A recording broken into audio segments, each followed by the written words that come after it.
Yeah, mine is. There you go, so. Thank you. Appreciate it. Thank you.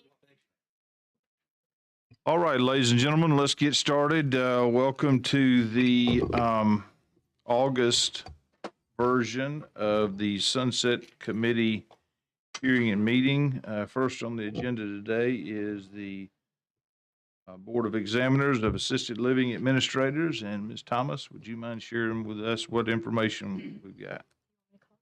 I'm sorry, if you would call roll, Holly. Okay.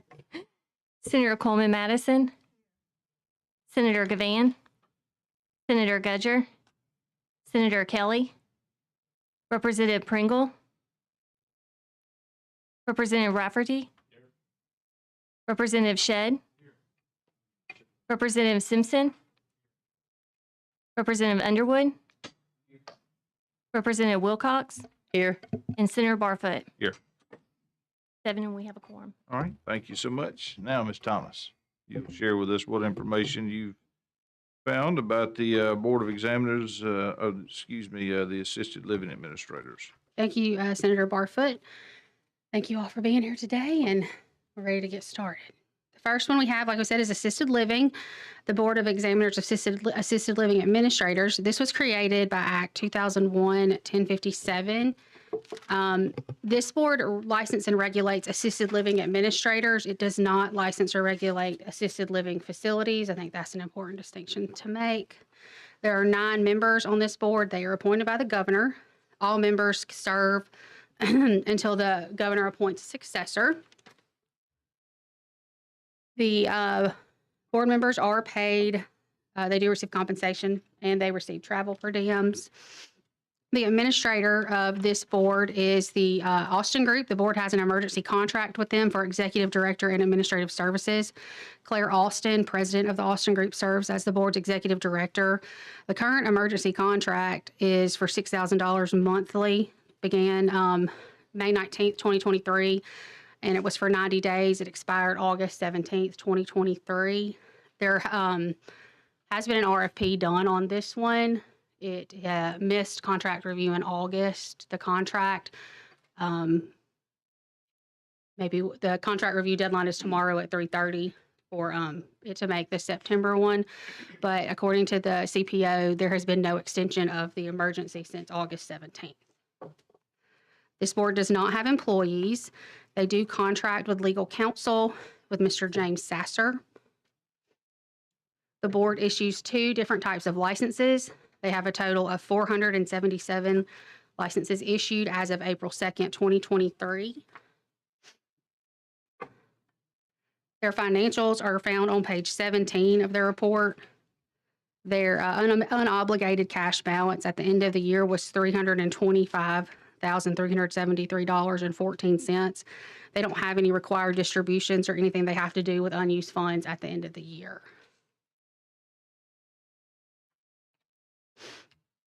Their significant issues begin on page 8. The first one has to do with emergency contracts. The board executed multiple emergency contracts following the resignation of the board's prior executive director. And at the time of this report, the board was still operating under an emergency contract for executive director and administrative services. The initial emergency contract began September 1st of 2020 with the Austin Group for the executive director and administrative services with an estimated cost of $54,000 or $4,500 a month. This emergency was estimated to last 6 months or longer and would have concluded on August 31st of 2021. The second emergency contract with the Austin Group for the same services had a cost of $6,000 a month and began on October 5th of 2021. This was an increase of $1,500 per month. This emergency contract expired October 4th, 2022. But prior to the expiration of that second emergency contract, the board entered into a third emergency contract with the Austin Group for executive director and administrative services that extended the prior emergency contract out until May 2nd, 2022. There was no amount set in this contract, but the board continued to pay the Austin Group $6,000 a month. This emergency contract expired on May 1st of 2023. The board entered into a fourth emergency contract with the Austin Group for executive director and administrative services that began May 19th, 2023 at a cost of $6,000 a month, and that is the one that has just expired August 17th. The next significant issue, the board paid the Alston Group a total of $6,000 for executive director and administrative services prior to entering into the second emergency contract, because there was a time when there was no emergency contact in place. The board paid the Alston Group $6,000 a month for September of 2021. The first emergency contract ended on August 31st of 2021, and the effective date of the second one did not begin until October 5th. Additionally, 33 payments that were made to the Alston Group were reviewed. Supporting documentation for 19 of those payments, or 58%, revealed that invoices from the Alston Group were submitted and paid by the board prior to the services being rendered. These are the services for executive director and administrative services. So these invoices were submitted at the beginning of the month for which the services were being billed. Invoices were then paid before the end of that same month. The Fiscal Policies and Procedures Manual has exceptions for some prepayments, but this is not one of those exceptions. So they were basically just turning their invoices in towards the beginning of the month or at the beginning of the month and pay it before the month was over. The third significant issue we have, the board paid a current and former board member to teach a dementia education and training program without executing formal agreements. The board paid a current board member $1,500 in 2021 and $1,000 in fiscal year 2022, and a former board member $2,400 in fiscal year 2022 for teaching these dementia education training programs. The completion of this course is a requirement for obtaining a Category 2 assisted living administrator license. Next, we have, according to the documentation in the board's complaint records, the board did not investigate or act on a complaint against an assisted living administrator filed by the Alabama Department of Public Health. The complaint, which was received by the board on October 1st, 2019, was a result of the Public Health's investigation of an assisted living facility. Public Health cited the facility for multiple deficiencies relating to an accident involving a resident who was left unattended in a community van. The code requires that it shall be a function and duty of the board to receive, investigate, and take appropriate action with respect to any charge or complaint filed with the board to the effect that any individual licensed has failed to comply with their standards. The next significant issue is the board's complaint records did not contain adequate documentation to demonstrate that complainants were notified of the resolution of their complaints. Code Section 242A13F states that the board shall report to the Department of Public Health all final disciplinary actions taken under this section. Upon review of all 7 closed complaint files, nothing in the complaint files indicated that reports were sent to the Department of Public Health. Therefore, we could not verify whether the reports were sent or not. The next significant issue is that the board is charging a $45 examination review course fee that is not authorized by statute. The board's authority to charge certain fees is set out in Code Section 342A1. These statutes do not provide for an examination review course fee.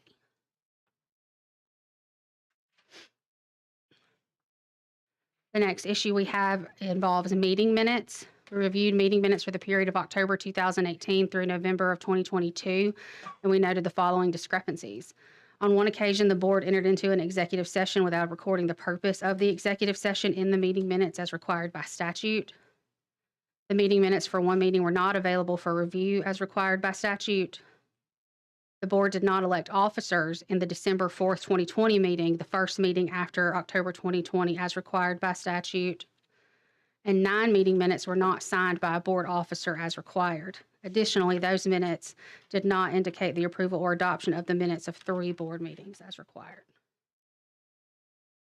The last current significant issue that we have is 18 of the 26 licensed assisted living administrators that responded to our survey indicated that the most significant issue facing their profession is the hiring and retention of staff. We had 2 prior findings that were unresolved during this sunset review. The first one is from 2019, that the board did not submit an annual records disposition authority implementation report in January of 2019 for the required fiscal year. This was not submitted for fiscal year 19 and fiscal year 22. And then The next one is the board did not notify the Secretary of State of vacancies occurring as a result of expired terms. That is also unresolved. Well, as of May 5th, 2023, the board did not notify the Secretary of State of vacancies that occurred as a result of the expiration of 3 terms that expired May 23rd, 2022, and one that expired May 18th, 2023. You know, they're supposed to do those 45 days before the expiration of a term. Okay. Members, questions? Yes, ma'am. On the board membership, it says that the statute says, or in the beginning of it, it says they need to be the geographical, but I notice there's really not a lot of diversity from the southern end of the state, unless I am uninformed on,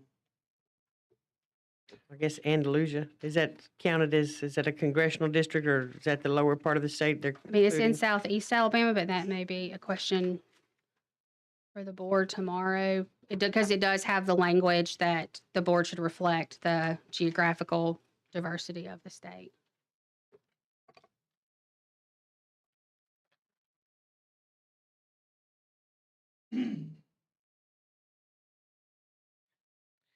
And one more, on the pass-fail rate, who's giving the education, since we got like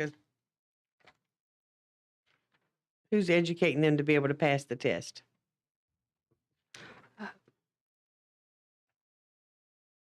I'm not sure. I'll have to find out on that, Representative Wilcox, and get back to you. Because it is not, there's not colleges and universities that report like pass-fail rates. It's like OJT? They pay examination service to where they take the test. You look on page 37, it says education training consultants. And then it has Rebecca Dennis and a Tammy Walker Bowman. Those are the 2 board members that were paid to provide those classes. Those classes, okay. Must have misunderstood your question then. Do you mind repeating it so I can understand that? That tells it, so I guess the actual board is given the education for them to, or the board members were hired. They did perform services to give the dementia training class, which is required to get the Category 2 license. But that was a significant finding. Right, because there And- was no agreement in place. They seem to have just decided to do it, voted for them to do it. There's not a prohibition against those board members doing that. It was just, there's nothing, any type of contract or written agreement. Yes, sir. And do you know, other than those 2 individuals giving that exam or preparatory exam, maybe the Representative Wilcox question is, you know, are there other educational services that are available out there? I would assume there are because they're required to get the hours, but I do not know specifically what is out there and available to them, but I can find out for you. Because Okay. they're required to get 12 hours for the Category 1 license annually and 18 hours for the Category 2 license annually. And that may be something that tomorrow, They may be able to tell you Sheds right light. off, Yeah. the board members, of what is offered. okay. Yes, ma'am. I don't know, and maybe I missed it. As far as the qualifications of the board members to The qualifications of the board members, facilitate this class, well, the board members, one has to be a licensed nursing home administrator, one has to be a physician, and 5 have to be assisted living administrators. Those 2 are, the current one doesn't tell me which position that she holds. I can find out their qualifications, which seats they filled. yeah, that would be interesting to note, because I'm sure there are other people that are out there that could have done it. If they are not, since there's no prohibitions against it. Yes, ma'am, I understand. Yes, sir. With respect to significant issue 6 from 2023, the board charging a $45 examination review course not authorized by statute. We've seen some boards do this in the past. We brought this up at the last meeting. From looking at their response to us, it appears that they canceled that fee in their letter to us on page, I guess the appendix on page 2. But do we have any information when they started charging that fee, or was that not caught in a prior sunset? Is that something recent that they started, or do you know? I don't know. I can check on that from prior reports if you'd like. But we don't have any prior significant issues where we would show that. Not for that fee. Representative Underwood? Thanks, sir. Page 17. I'm going to go on the assumption that the 2020 year being significantly decreased in revenue was due to COVID, and they probably just allowed them not to worry about license fees and cut them a break on something like that. So we're not going to hit that lower mark on the 2020 year because everything was different in that year. But for the year that we reviewed, the 21-22, we had total license fees of 119, and if I take those personnel costs of the 2250 and the 172 for benefits, and add the professional services for the management accounting side of it, that's 111,916, which is 93% of the receipts for the year. And I'm just not sure that's sustainable, at that high rate. That doesn't leave much money for anything else. And in this particular year, the decrease was, and I know I'm not really, I feel like I'm just talking. I know for the year that the cash reserves went down by a significant amount. And so it went from 348 to 325, which include that reserve for year-end obligations. And so, that's just going to eat into over time. It's just going to go away. And 119,000 was the most that they've collected in that 4-year time frame. So I've just got some concerns about the dollar amount of expenses that are going out versus the amount coming in. And that being 93% of it, it's just, to me, it's just almost unsustainable. Yes, sir. Yeah. I will point out that a lot of times when you see in these reports that they do not have employees and but there are personnel costs listed and employee benefits listed, that's usually the board members that are being paid. Gotcha. If the board members get paid, and these board members do. Sure. So that's not the employees of the board or the management group. Right. That's the board members. Board members themselves. Right. Yeah.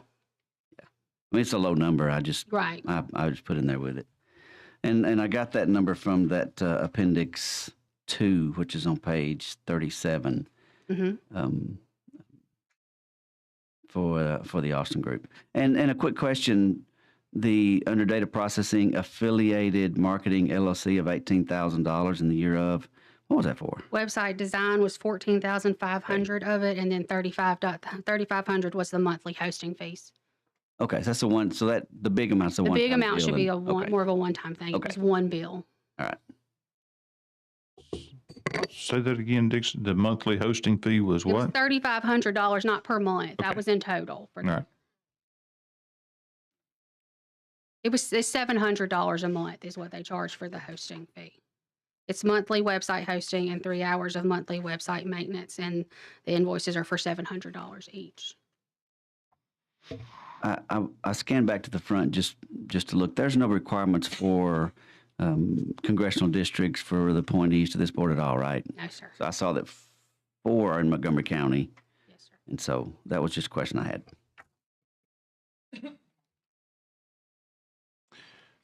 Dixie, one question on complaint records didn't contain adequate documentation as to whether or not, I guess, public health was notified.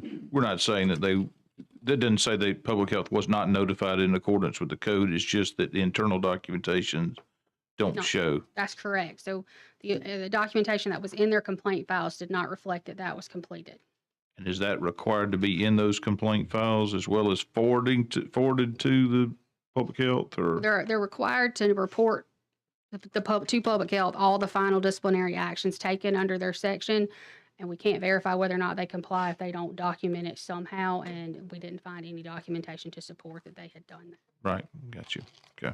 Do you know if they would have the ability to reach back out to Department of Public Health now and maybe get a copy of whatever they had sent to Public Health I'm sure they could to try. supplement their files? I'm sure they could try to, yeah, they could try. Okay, thank you. On the contract with the Austin Group, have they gotten a permanent contract, or have they put it out for bid? I mean, how does it work? Because I'm just looking at, what was 4 extensions. Yes, ma'am. So the RFP has been completed and there were bids accepted and there is a contract that has been signed by the board and by the CPO, and it missed the contract review deadline to come before the Legislative Contract Review Committee in August. And the contract review deadline for September is tomorrow at 3:30. And I believe it was sent back for some issues. And so before I came in here, we had not received it yet.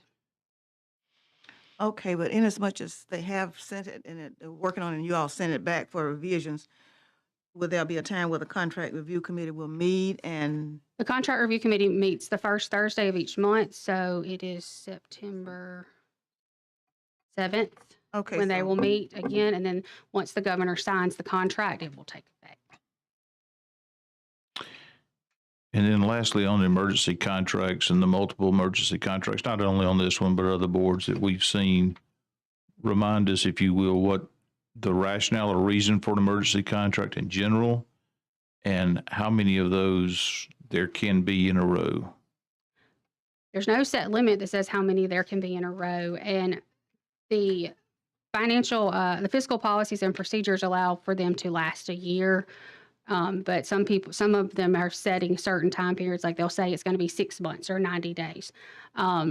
This one started because this board did not have an executive director because their prior one left unexpectedly and they needed services. And the first one was in September of 2020, but they still have, their fourth emergency contract expired just last week on August 17th of 2023. It was entered into the CPO signed it on May 19th of 2023, and that was their fourth. Okay.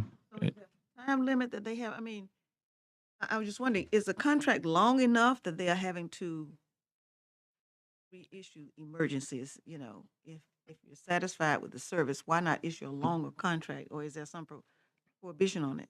There's not a prohibition on it. Ms. Riddle, do you know, can you tell us about emergency contracts in general, I guess, and then specifically if you know any information about this? Sure. I figure I better jump in because this is a global kind of thing that we've been dealing with. What happened and what she just described at the beginning of this with someone unexpectedly leaving and them having to enter into an emergency contract is what an emergency contract is for. You can enter into an emergency contract if there is an emergency.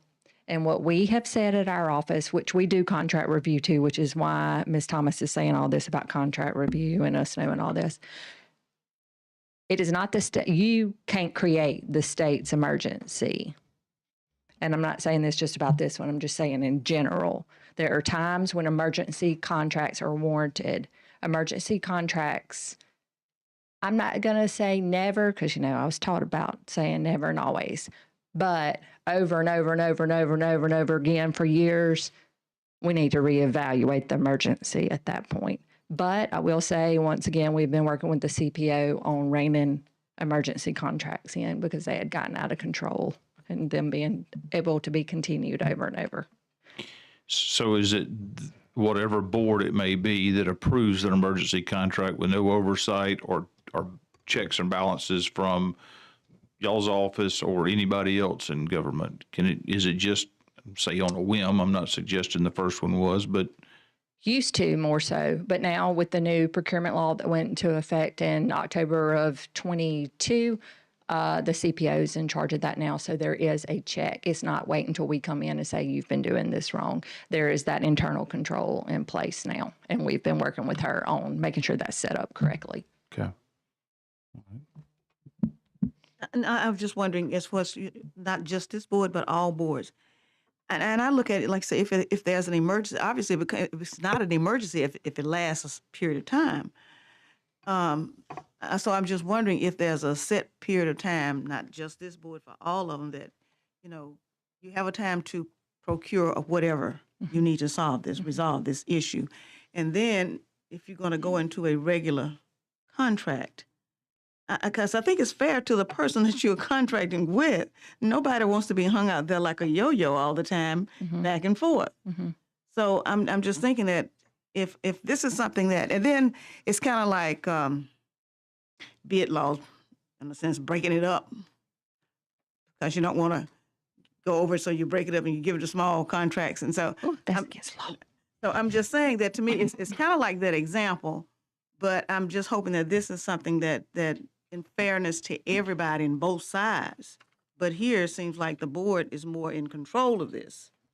So Yes, That's they my get to thought. declare the emergency. They get to say, Exactly. ask for how long, but up to a year. But I will say what we've seen coming through our office lately is the chief procurement officer has said, we don't want government to shut down, but you got to get this done in 2 months. Yeah. So here's your emergency contract where things don't shut down for 2 months. You better get your stuff together and do your RFP and come back with a real contract. certainly years is Yeah, unreasonable. correct. Oh, in the interest of stability, is there the possibility that the Austin company's name is on that contract that is being submitted? I know it's not signed yet, so that'll be contracting with them and have continuity. Okay, thank you. Yes, sir. On the significant issue number 4, it says that the response to that is that the board has new measures in place to make sure that all the complaints will be handled properly. I think that was regarding the person that was left in the van, which is very serious. I'm sure somebody's listening to us today, so I'd like to see what those new measures are tomorrow. Thank you. And I guess kind of a broad topic as well, kind of getting a lot of stuff out there, I know, but, to me, prior findings that's something that we got to do a better job of clearing up. If you point out a mistake or something that's happened that shouldn't happen, to try to get those cleared up. Having said that, number one, is there a length of time that significant findings fall off after a certain number of years? We could be there if these are not resolved 4 years from now. If They would show up as 2019 001 and 004, and they would be presented the same way. Okay. And then let me just real quick, I also recognize that sometimes it may be difficult or almost impossible to comply with the statute to resolve these. For instance, it looks like under that 2019-04, looks like that code section says the chair of an existing board shall notify the Secretary of State by electronic means of a vacancy, blah, blah, blah, keeps on going. I don't know whether that means the chair at the time or the current chair, so it may be almost impossible to find if it's the former chair, whoever that may have been, to find them, to get them to do something in compliance with what the statute says. So I mean, they can have their staff file the vacancy notice with the Secretary of State. It doesn't require that the chair themselves actually complete the task. I got you. I'm just reading it, I guess, intentionally. Representative Shedd? Well, I was just going to say, and this is not directed to this board, but if we have boards or agencies or commissions that have significant issues that haven't been resolved, then that's kind of the reason we have the 1-year renewal, for them to give Right. an opportunity. And then I know we don't want to do that anymore than we have to, because that's a double work for our friends in the examiner's office. But if it is, and some of them are more serious than others, but if there's something really troubling there, I mean, if it's, a correction to some documentation or whatever, that's up for us, I think, to decide if it's serious enough for us to bring them back a year from now. Good point. Representative Wilcox, did you? I'm trying to look and see, have they come up with the records disposition? That's sending stuff over to archives, isn't it? Yes, ma'am. And we pull a report from archives it checks off. I can send you the report. It checks off each year for each agency that's required to do that. And they did not, according to archives, submit that information to them. And that might have been just a result of their tumultuous couple of years. I'm not sure exactly why they didn't do it. Yeah, lack of continuity. But that's something they can easily Yes. rectify. You have to do it by January of the like the September 30th, when the fiscal year ends, by January, you have to submit the records or what you destroyed or anything like that to archives. All right, thank you. All right, members, any more questions, comments, concerns? Okay, thank you. All right, next on the agenda is the Board of Court Reporting. Ms. Thomas, all yours.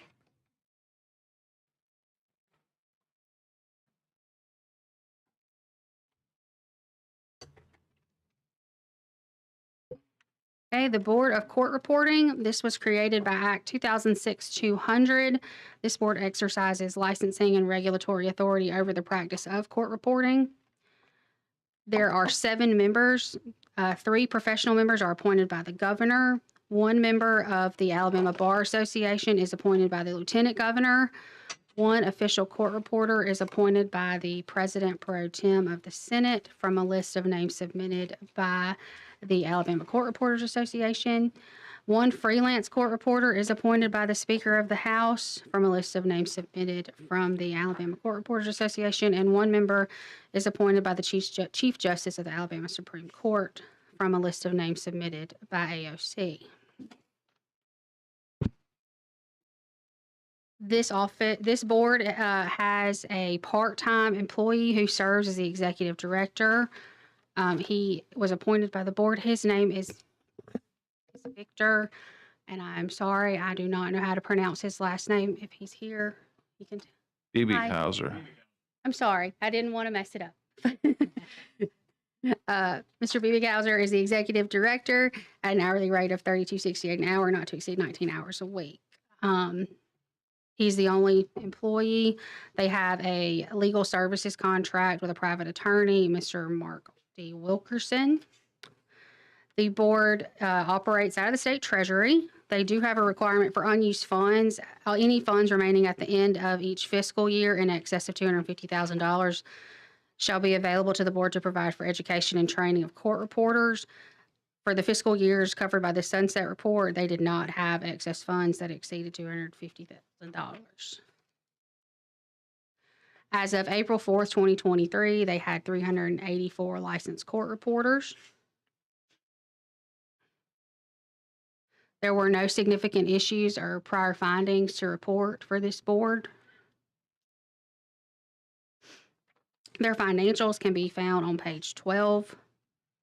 Their unobligated cash balance at the end of fiscal year 2022 was $115,516.51.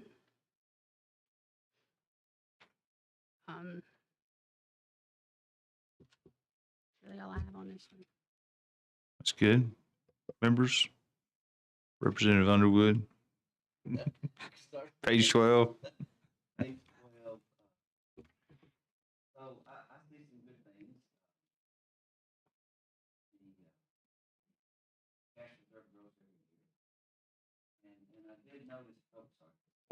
The cash reserve grows every year, so that is a good thing. I did notice too that I like it when I see a board that has a plan for funds in excess of a certain amount. I think that's a good ending to a good period at the end of the sentence to say it won't grow indefinitely, that we have a plan, and ones that do as this one does, and there's been others that invest it back into the education of people going into that industry. I just think that's a great thing, and I like seeing that in this one. I did notice on professional services, and I'll have to run to the back of this to see, in 2018, 2019, it was 98,000, and then in 21, 22, it's 50,000. And I had to go to the appendix to see, remind myself of what the decrease was for. The board used Page to. 28. On page 28, you'll see that they paid Leadership Alliance. That's a management company. It no longer exists, but they paid them $70,000 in fiscal year 19, and then paid them more in 2020, and they don't use them anymore. And now it's managed by another one? It's managed by a part-time employee. Gotcha. Mr. Okay. Victor Biebighauser. I was going to ask what Leadership Alliance was. I wasn't aware of. It's a management company. It Okay. doesn't exist anymore. Okay. So I think there's a lot of good patterns and a lot of good trends in this one, and so we're talking, there's economies of scale a lot, right? And this one the gross revenue is less than 100,000 every year, but their funds are managed and their expenses are conservative, and they have a plan for what they do with the cash reserves at the end of that. And so there's lots of good things about this that I like. Senator? All the boards are current, and they have a diversity of people on here, so that's good. Representative Simpson? I believe you and I both appreciate everything the court reporters do and thank them so kindly for their time. I'm sitting over there just visualizing them taking this down now. So. Who are the educational institutions? I know it's very limited now with court reporting. Those were not made available to us, but the exam is given at Gadsden State, so the board may be able to elaborate more on that, or we can try to find out. Come if you want to come up. I mean, typically we probably try to hold those till tomorrow, but members, y'all don't Curious, have. yeah. Well, I wanted to quickly answer the question. There is one institution in the state of Alabama that offers a court reporting program. That's Gadsden State Community College. Okay. I knew it was limited. Thank you. Yes, sir. Could I ask you one quick question before you go? Yes, sir. In totality, are we at a shortage of court reporters in the state, or do you think we're hitting the mark where we need to be? We could use more. When the examiners did their audit, we were at 380. What'd you say? 384, 382. Yeah. We're currently at 392. It's dynamic. So we have people retiring, people going inactive, and we have new people coming in. There is a need for more court reporters. We just posted a notice on our website yesterday for a roving position available in Madison County. So there's a need, and I wish we had more of them. Are most of them employed by someone, or are they? About half of our reporters are official reporters that work for the court system, and the other half are freelance independent reporters that do depositions, administrative hearings, and things like that. Okay, thank you, sir. Yes, sir. Do they go to, I know there's a school in Atlanta that does court reporting, but Gadsden State's the only one in this state. Was there any before Gadsden? Oh, yes. Prince Institute here in Montgomery. They also had a location in Mobile. There was one up in Huntsville that I can't recall the name of right now. Court reporting schools in general, it's very difficult for them to operate in today's higher education regulatory environment, which is a shame.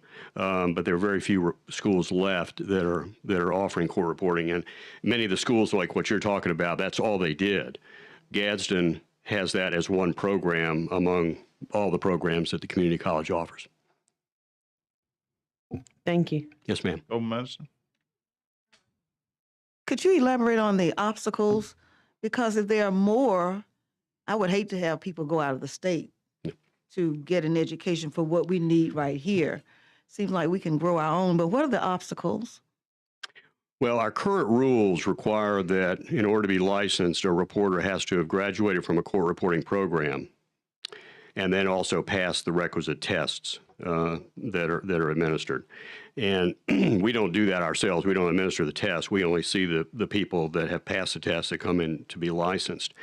We're currently in the process. The board is currently published for comment, and we're going to hopefully adopt it at our September 22nd meeting.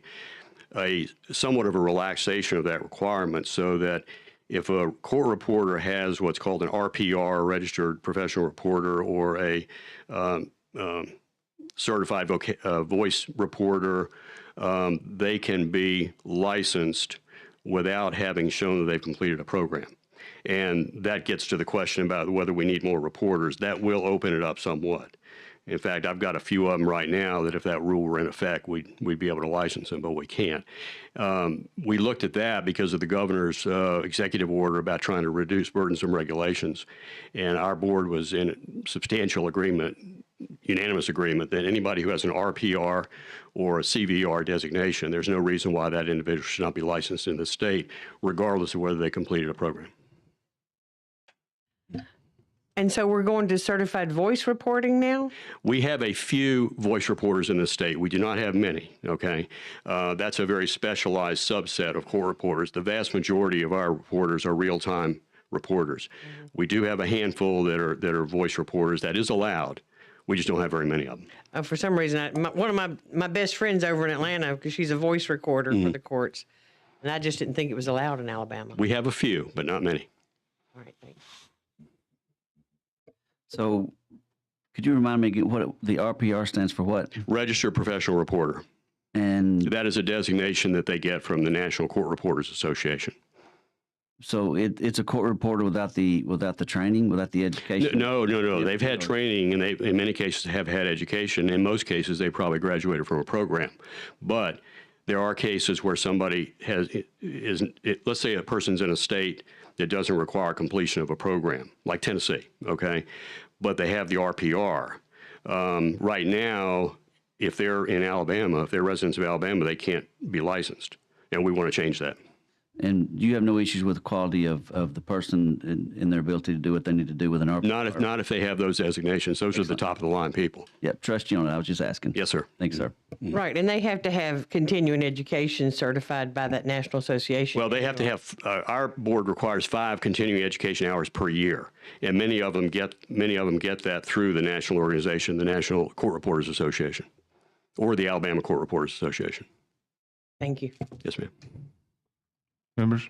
I was just Senator wondering if you're Gomez. going to submit any kind of legislation. Obviously, there's a legislation that's going to have to be had to make this change. Actually, it won't require legislation. That just requires a regulatory change. The one that I was talking about. We have commenced the process. It's been published on our website. It's been published in the Alabama Administrative Monthly, and our board's going to consider it in September. So fortunately, we don't have to have a statutory change for that, just a regulatory change. I'm glad you all are being proactive about it. Yes, ma'am. We need the reporters. Is there any other red tape that y'all have cut? We love to hear about that. Well, we're a small agency, and it's basically just me and the board, and I don't like to spend a lot of money. So, we're going to operate as efficiently as we can and provide the services to the reporters to the maximum of our ability. You want to run for the legislature? Not at the moment. You have a background in court reporting, correct? No, sir. Which I have a background in education. I was president of South University here in Montgomery for 25 years. Okay. And in that role, I had to do a lot of regulatory work with licensing agencies and accreditation agencies and approval agencies. So I kind of had a lot of experience with it on the opposite side. So now I'm doing the actual licensing of the practitioners. So I've had some familiarity with that.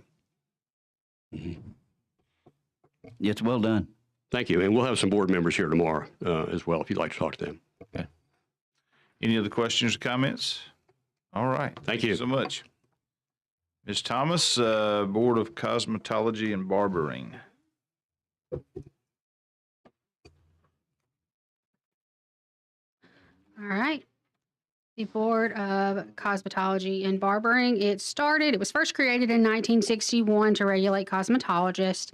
It has been updated a few times in the most recent Act 2013-371. Reconstituted the board as the name that it has now as the Board of Cosmetology and Barbering. Sorry, that's hard for me to say today. The board licenses and regulates cosmetologists, barbers, estheticians, manicurists, natural hairstylists, as well as their associated shops and schools. There are 7 members on this board. They are appointed by the governor, 2 active cosmetologists, 2 actively practicing Class 2 barbers, an active esthetician, an active manicurist, and 1 consumer. There are 5 members serving, 1 active cosmetologist, and 1 manicurist position is vacant. And on that, 1 board member resigned as recent as April 1st of 2023, and the other one resigned in 2019, but they have posted the vacancies as they were required to in the time that they're required to try to get those board members appointed. You trailed off there. Could you say that? I'm sorry. You get it closer to me. They had a board member resign as recent as April 1st of 2023. And then they had 1 position that's been vacant since 2019, but they posted the vacancies to the Secretary of State's website as they were required to do for those things. Yes, sir. Quick question about the board. Just kind of, it doesn't make sense to me. So District 1 is vacant.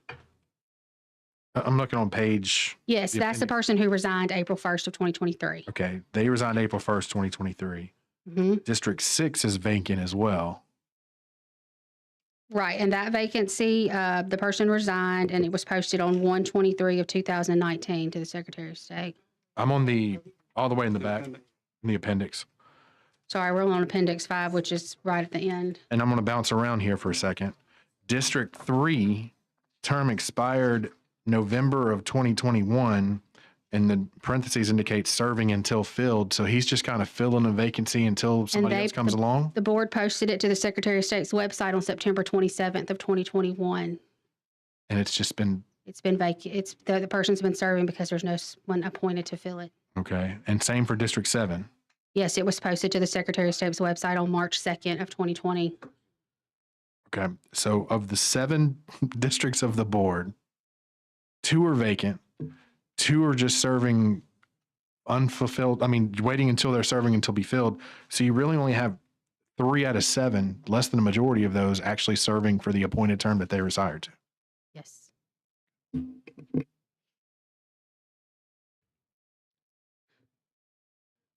Okay. The board has an executive director, Jeannie Price. She has an annual salary of $114,549.60. She is appointed by the governor.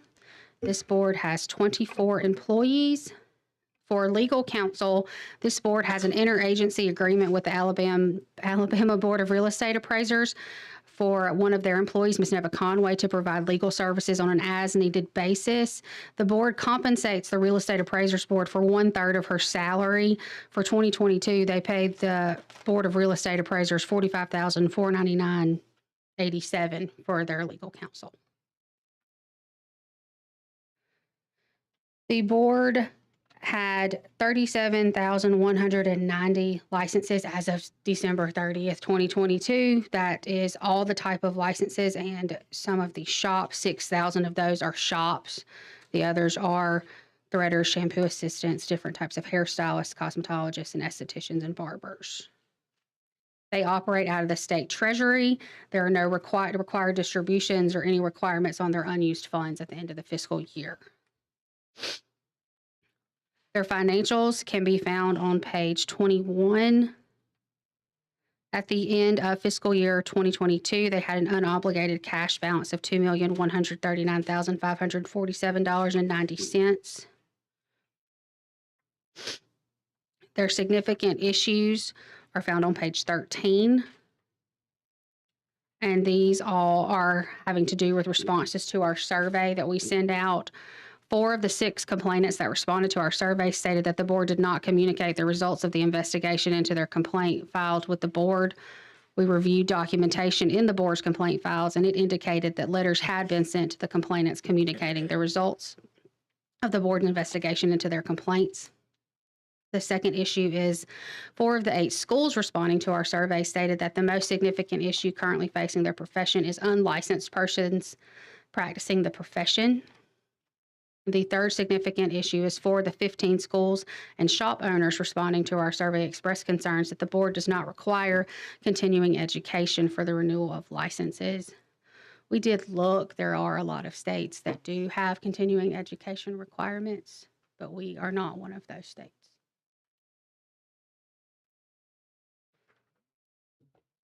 Members, questions, comments, concerns? My concern is the, I guess, the lack of participation or the vacancies here, because that's an industry that has a lot of people, not like forestry where you got to look behind every tree to find diversity here. I'm just wondering, so we say that they say I talk like my grandma, I guess I do. You're coming back. Okay, so it's turned into the Secretary of State's office for posting. Yes, ma'am. And the members are appointed by the governor. They just send it over that, okay, that we have a vacancy. And they post that they have the vacancy, and that's to let people know that the vacancy exists so that if someone wants to be on the board and they could fill the cosmetologist spot or the esthetician spot, and that's what's open and available, that it's available. Okay, and they but can submit. oftentimes, and I understand these are private, independent contractors in a sense. And most of them are busy trying to take care of their trade. They don't really have maybe time. But I'm just wondering, what other means is there to send it out? Because very few people go on the website to look at, okay, what's open or what seats are coming up. I'm just wondering, and this would be, I guess, for any of the boards, is there any way that through their own in-house mechanisms that they get the word out to the membership to let them know, whether it's the Board of Realtors or this board, that there's a vacancy, so that if somebody is interested in serving, because again, it's a large population of workers that are out there, and this is the board that determines what happens with their industry. So I would think that they would be more committed or concerned about the decisions that are made within. Yes, ma'am. And I'll follow up on that. I mean, they got $2 million in reserves, and send a postcard or a few emails to all your membership. Yes, ma'am. I mean, Yeah. we just check to make sure they do the things that they have to. And what was, Kiss Carrie, I'm wading over in your territory, so you can bail me out of this, but what is the plan for their unreserved funds? They don't have, there's nothing required by statute. They get to keep them. Oh, well, yes, we're the oversight board. We can ask what they do with it. Money that's accumulating, I'm just wondering, what do they do with it? What have they done with it in the past? Their expenditures seem pretty steady. They did have a decrease because they changed their testing agency in some, but they spend it on a lot of personnel. Your personnel is around 1.5 million every year. I mean, they do have some rentals and leases, and professional services are not astronomical. They're 200,000 to 300,000. So they are not responsible to pay for inspectors or people that go out and They do do they? perform inspections. So the board performs periodic inspections of shops and schools to monitor compliance with the laws. There has been a decrease in recent years, and we asked about that with the executive director. And they said that this was due to a reduction in personnel and more of a focus on the quality of the inspections being performed versus the quantity. Because in fiscal year 19, they performed 4,766 inspections, but in 2022, they only did 1,775 inspections. COVID probably has something to do with that. So are these independent contracted people that they have to hire? No, ma'am. These are performed by the board's employees. They have a cosmetology and barber inspector. They have 2 of those that are on staff, and they also have field compliance officers on staff. Representative, just to follow up with that one, when they went from so many inspections to emphasizing, I think you said quality of inspections, did they find more qualitative evidence? I mean, as far as if they're complying or not? She didn't indicate that to us, the executive We director. didn't find necessarily more infractions or anything like that. Their complaints have been steady through the years, the number that they receive. And so it didn't, but this doesn't, their complaints don't, and the complaints that you see here remain steady, but they don't include any brought by the board resulting from inspections. Understood. Okay. So, but the numbers in the report on page 16 of the ones due, it does show how many passed and how many failed. So they have their passing rate good. I can do some math on it for you if you'd like. It's on page 16. It'll show you the number done each year and how many passed and how many failed.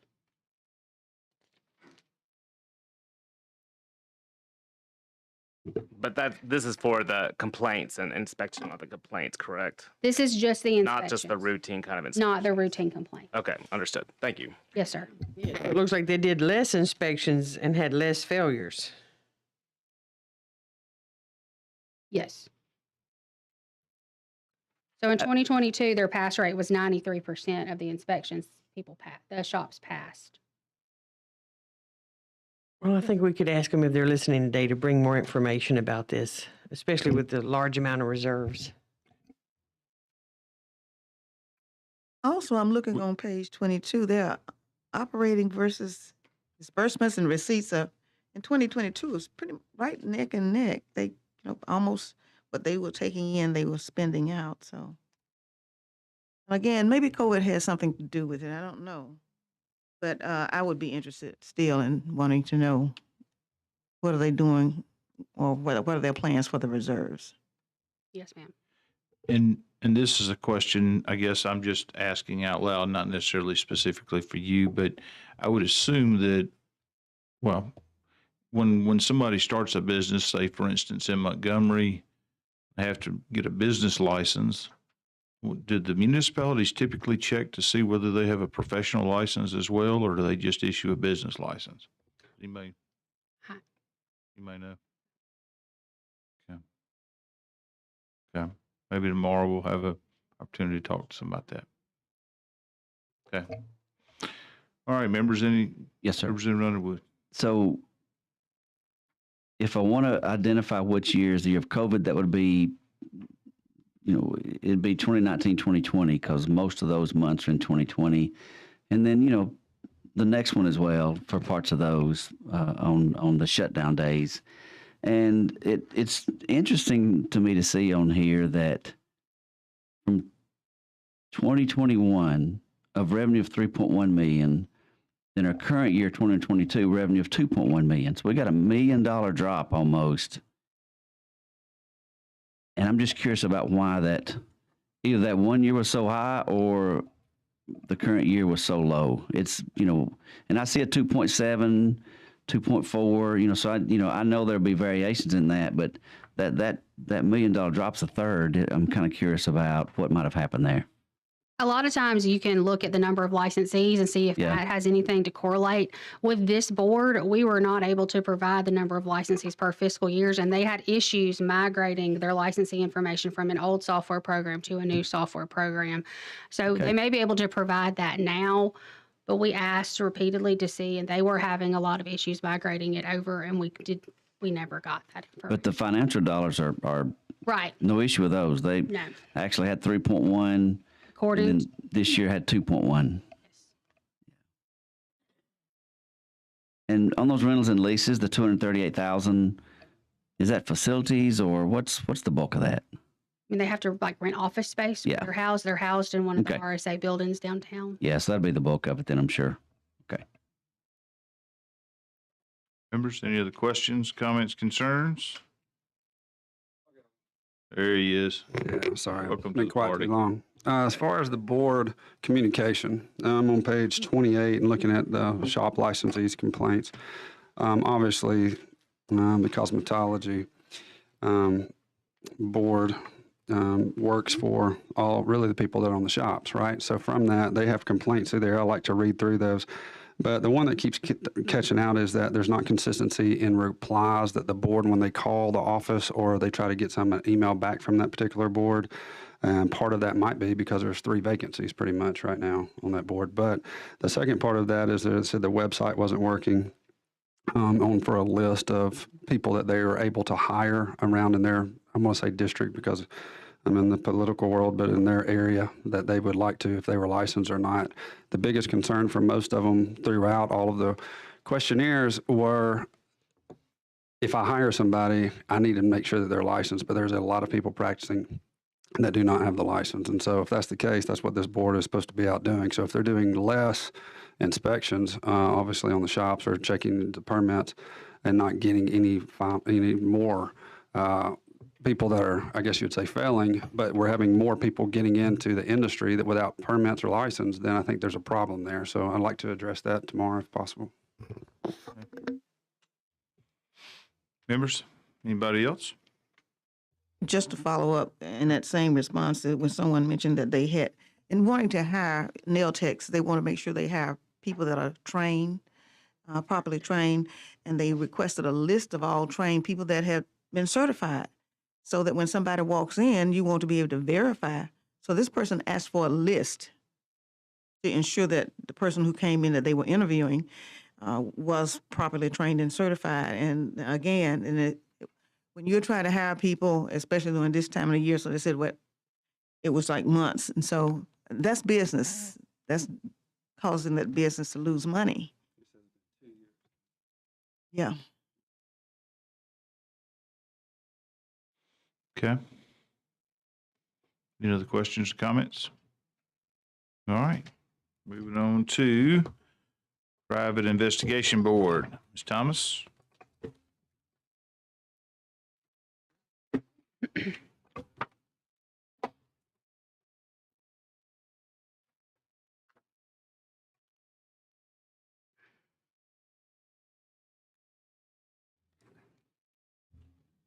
All right, the Alabama Private Investigation Board was created by Act 2013-306. This board exercises licensing and regulatory authority over private investigators, certified trainers, and assisted trainers. There was some recently passed legislation for this board in this past session that affected some hours to report to the board for licensees, to clarify the number of hours of continuing education and different things. This board is comprised of 8 members. 2 are appointed by the governor, 1 by the lieutenant governor, 1 by the Speaker of the House, 1 by the Attorney General, and 1 by the Private Investigators Association. There is also a consumer member appointed by the governor and a member appointed by the Alabama Bar Association. There are 7 members currently serving. 1 private investigator position is currently vacant. The board has an emergency contract with the Alston Group for Executive Director and Administrative Services. Claire Alston, the president of the Alston Group, serves as the board's executive director. The current emergency contract amount is for $7,000 monthly. It began May 19th of 2023. It was for 90 days and it expired August 17th of 2023.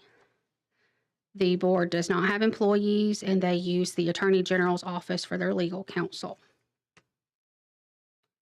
As of April 26th of 2023, the board had a total of 549 licensees. They issue 2 types, private investigators and certified trainers.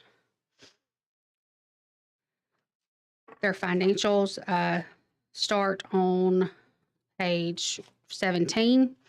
At the end of fiscal year 22, they had an unobligated cash balance of $113,540.21. Their significant issues are on page 7. The first one deals with the accuracy of the board's financial statements not being able to be verified due to discrepancies. The board had a deposit of $2,500 and another deposit of $300 that were both certified twice into the board's treasury fund, resulting in an overstatement of their revenues, and deposits totaling $585 from other agencies managed by the Alston Group were certified into the Private Investigation Board's treasury fund. The next significant issue deals with emergency contracts. The board executed multiple emergency contracts in response to the board not having an administrative services contract or an executive director after January 14th of 2020. The board declared an emergency on March 10th of 2020 and is still operating under an emergency contract, it expired on August 17th. The initial emergency contract began April 22nd of 2020 with the Alston Group for the executive director and administrative services with an estimated cost of $60,000. The Alston Group was paid $6,000 a month. The estimated time of the emergency was expected to last 6 months, concluding on October 21st of 2020. The board entered into a second emergency contract with the Alston Group for the same services, and this was until the board could generate a formal RFP to submit to state purchasing for open bid and approval. The board estimated the emergency would last until an RFP was approved by the board and by purchasing. This contract began on June 14th of 2021 with a cost of $6,000 a month, and it expired on June 13th, 2022. The board continued to pay the Alston Group for executive director and administrative services for the month of November 2020 and from November 2020 through May 2021, despite having no contract in place. So 1 month after the board entered into the second emergency contract, they entered into a third emergency contract with the Alston Group for executive director and administrative services until the board could generate a formal RFP to submit to state purchasing. This contract began on July 14th of 2021 with a cost of $7,000 a month. This is an increase of $1,000 a month from the previous contract that was entered into the previous month. This contract expired on July 13th of 2022. Prior to the expiration of that contract, the board entered into a fourth emergency contract with the Austin Group for executive director and administrative services until the board could generate a formal RFP and submit that to state purchasing. This contract began on May 2nd, 2022 with a cost of $7,000 a month, and it expired on May 1st of 2023. The board entered into a fifth emergency contract with the Austin Group for executive director and administrative services on May 19th with a contract cost of $7,000 a month. This emergency was estimated to last 90 days and concluded on August 17th of 2023. I was gonna call your name before I saw your hand raised. Go ahead.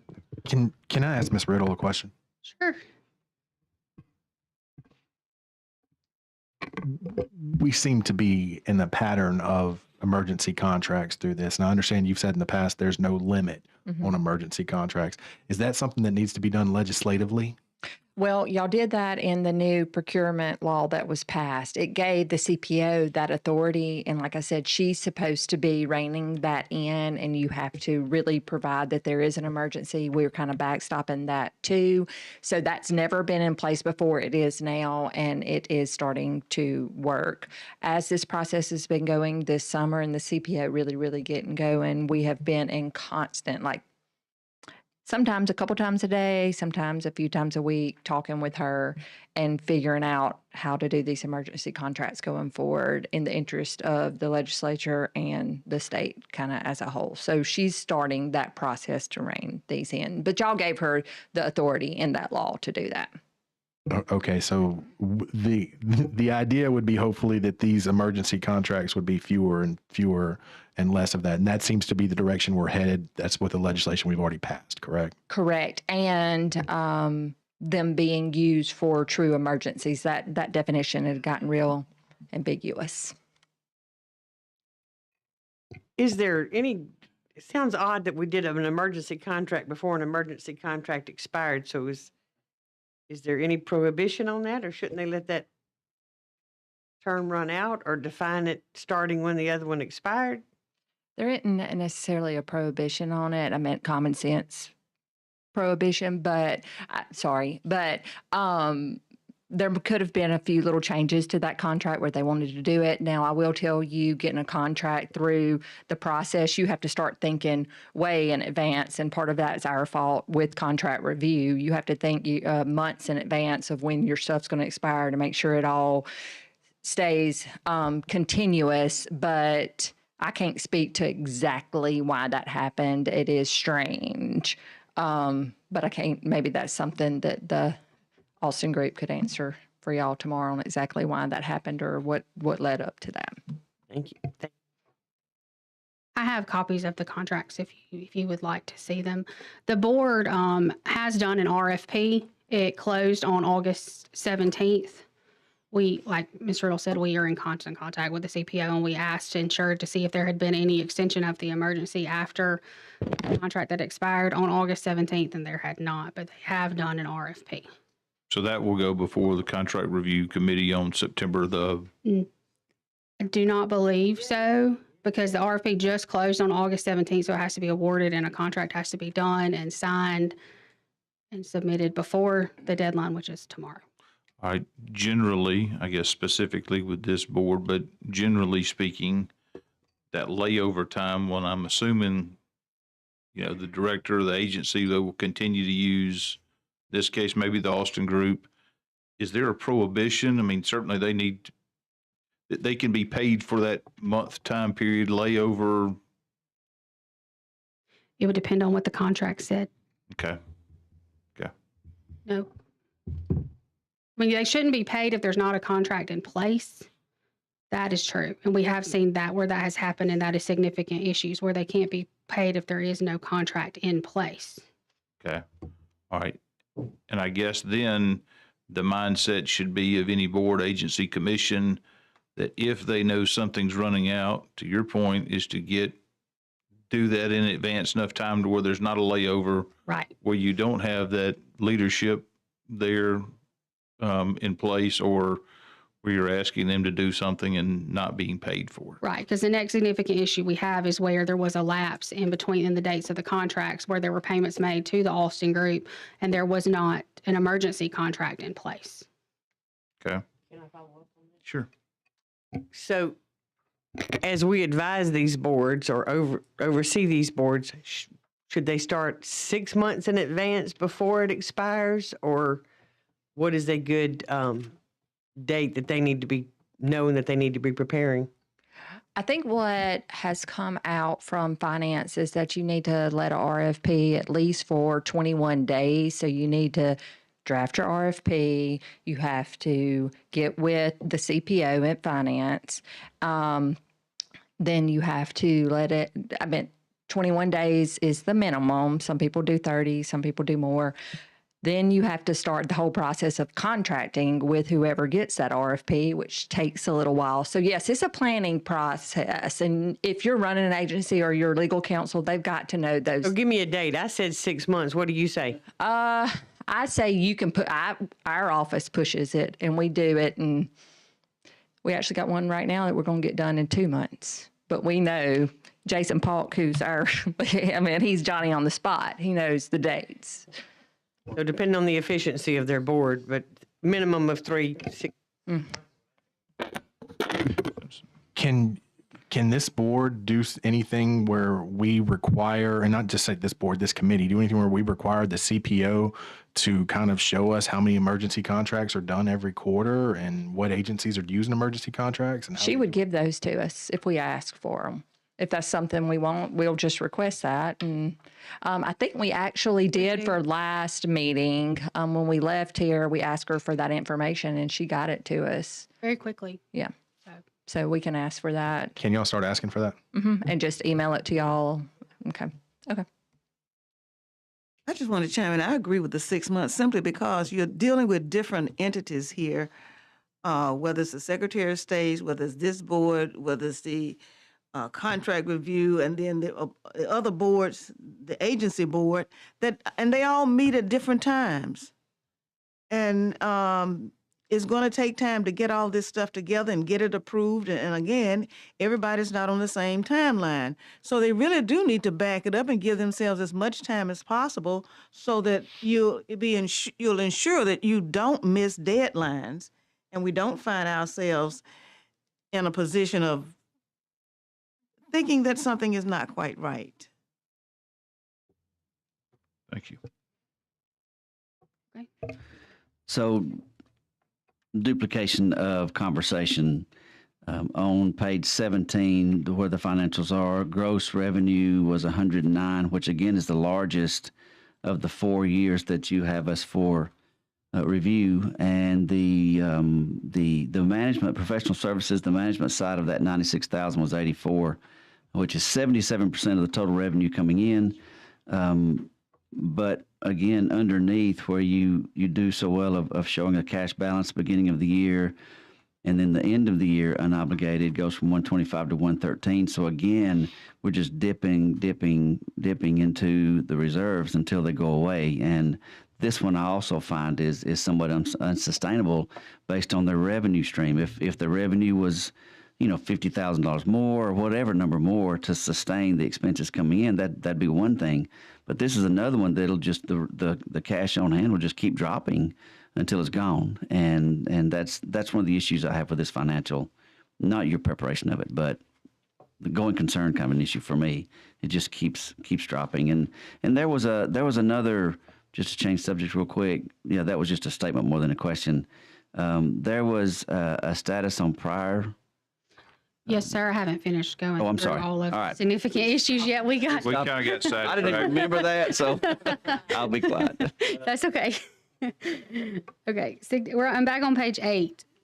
So significant issue number 3, the board paid the Austin Group a total of $45,100 for executive director and administrative services prior to entering into emergency contracts. The board paid the Austin Group $3,100 for administrative services provided for the month of March of 2020. The first emergency contract was not effective until April 22nd of 2020. Additionally, the board paid the Austin Group $42,000 for services provided for the months of November 2020 through May of 2021 when no emergency contract was in place. The first emergency contract was for 6 months and it had expired on October 21st, and the second emergency contract did not become effective until June 14th. Additionally, 36 payments made to the Austin Group were reviewed. Supporting documentation for 23 of these payments, or 64%, revealed that the Austin Group invoices were submitted and paid by the board prior to the services for Executive Director and Administrative Services actually being rendered. So the invoices were submitted at the beginning of the month for which the services were being billed, and the invoices were paid before the end of that same month prior to fully rendering the services. There are exceptions in the finances, policies, and procedures that allow for certain things to be prepaid, but prepayments for contracted services are not one of those exceptions. Significant issue number 4 is that the board did not hold elections for chair and vice chair when new members were appointed to the board as required by statute.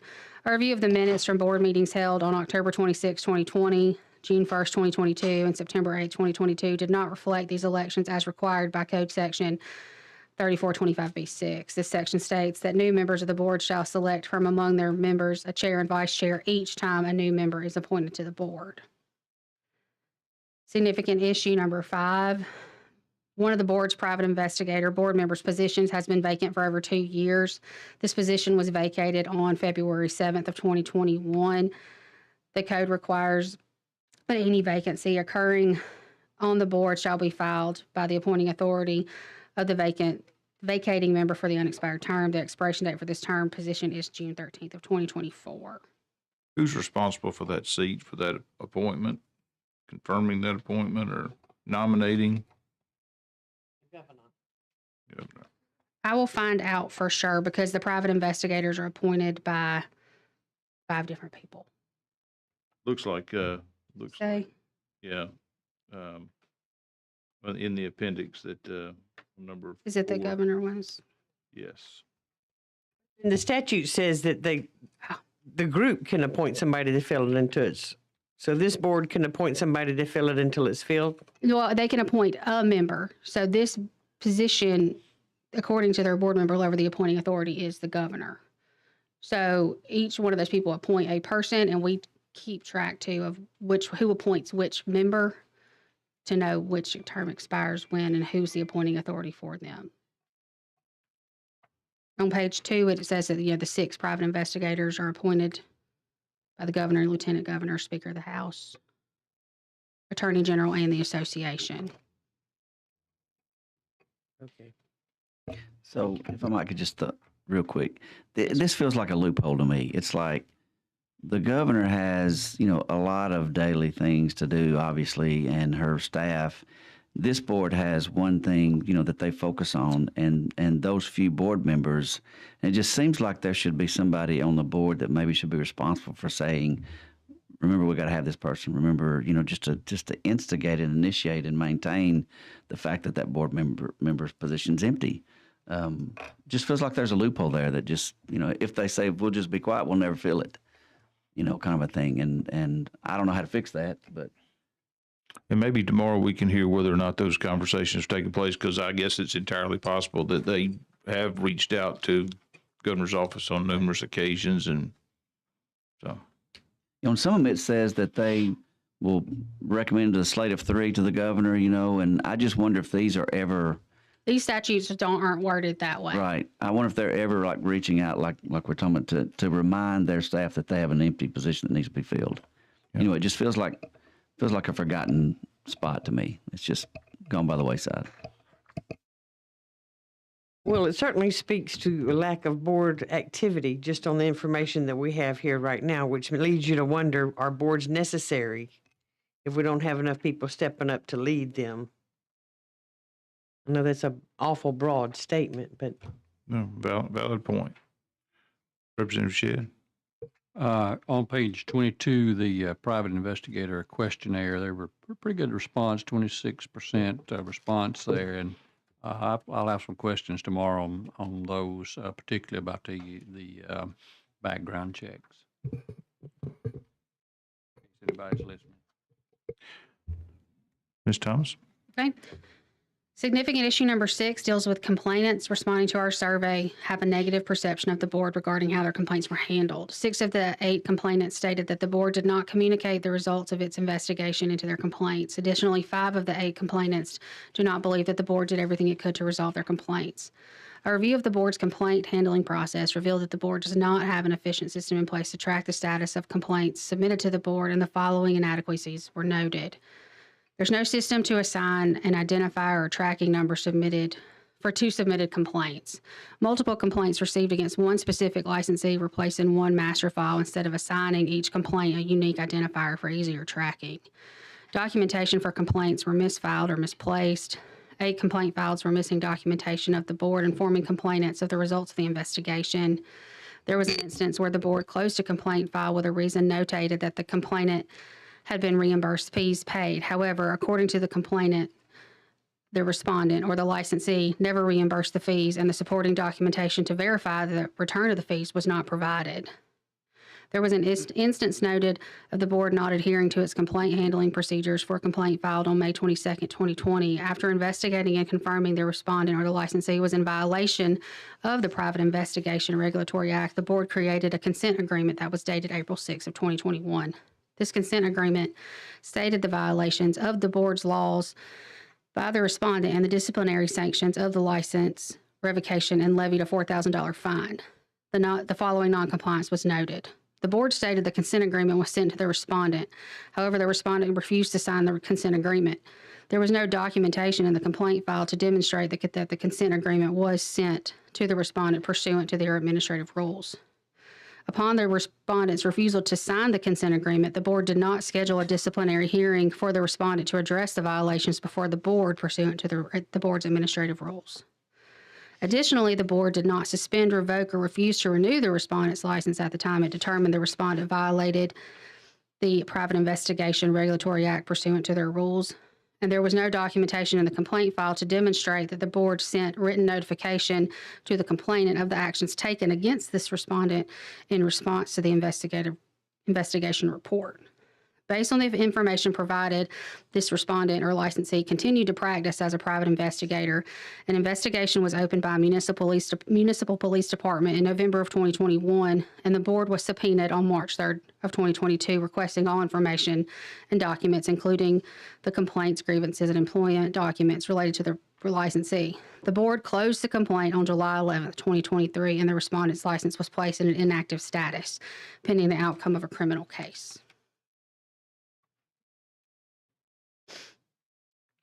The next few things we're going to talk about are prior significant issues and findings. The first one is from 2019. The board incorrectly coded fines, mailing labels, refunds, and bad check fees as license fees. This was unresolved. When we looked at the revenues that came in, the board coded 8 of the $50 list fees and 1 reimbursement of a travel overpayment as license fees. This just affects how the financials are presented. The next one has to do with the board did not pay vendors for services received in a timely manner. This is also from 2019. The current status is this is still unresolved.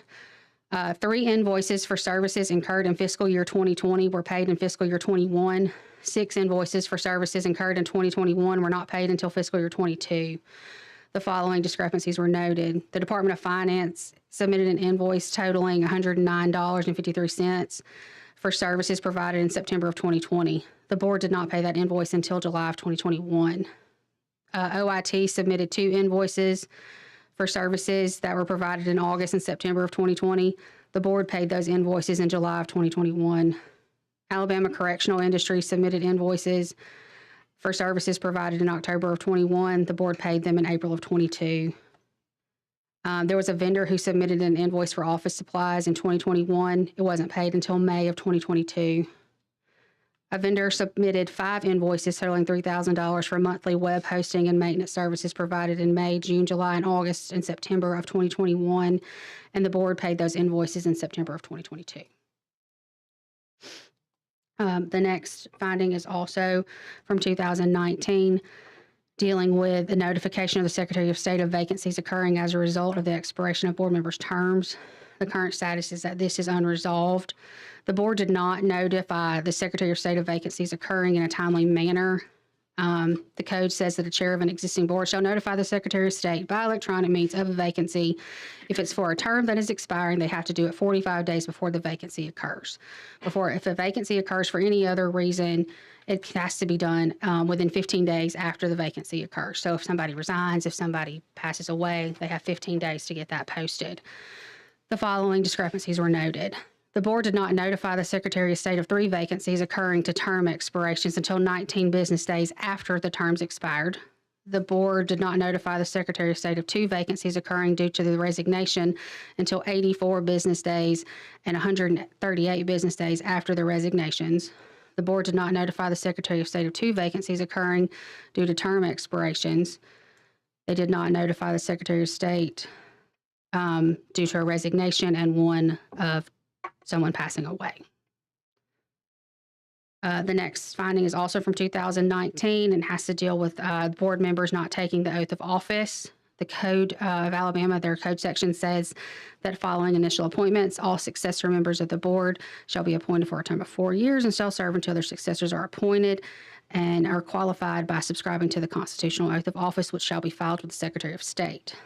4 members reappointed to the board did not take the oath of office. In addition, as of May of 23, the board has not filed the oath of offices with the Secretary of State's office since the original appointees took the oath in 2013. However, with the passage of Act 2023-397 that will become effective September 1st, 2023, they won't be required to file these anymore. I'm assuming this is a legal question, but I'm assuming that they would be required to take that oath, just not to file that with the Secretary of State's office. And to the extent that those oaths have not been administered, I'm not asking the questions, this of you, I'm just talking out loud. Well, maybe I'll hold that question till later.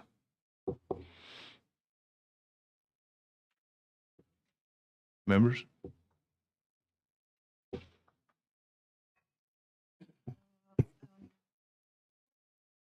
I guess they'll answer this question. Maybe they've answered. I'm just concerned about the lack of payment. It seems like, you know, if you do business with us, expect to be paid a year later. Yes, ma'am. I'm, and maybe it's back here somewhere. They got, so this is that maybe they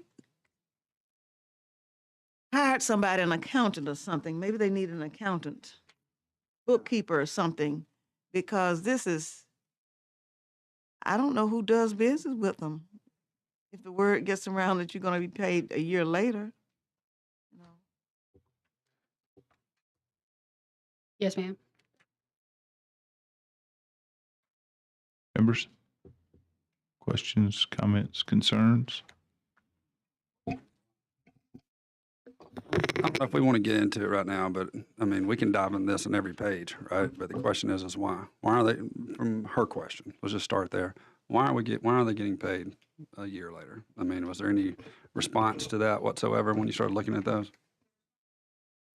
The response from the board was that it happened under the previous executive director.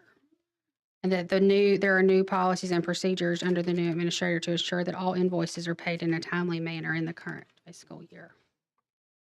I'd be interested to know how they are doing now, since it happened under past administration. I mean, but you know, it's kind of like no excuse, because somebody is responsible. And I understand that these are not paid board members. That's the other thing. It's not their full-time job. So, and maybe you need to hire somebody to do that. Huh? Do they get that? Representative Simpson? I hate when they push this off. I hate to go this hard, but it looks like from significant issue number 2023, number 002, the board's initial emergency contract with the Austin Group began April 22nd, 2020. Yes, sir. Okay.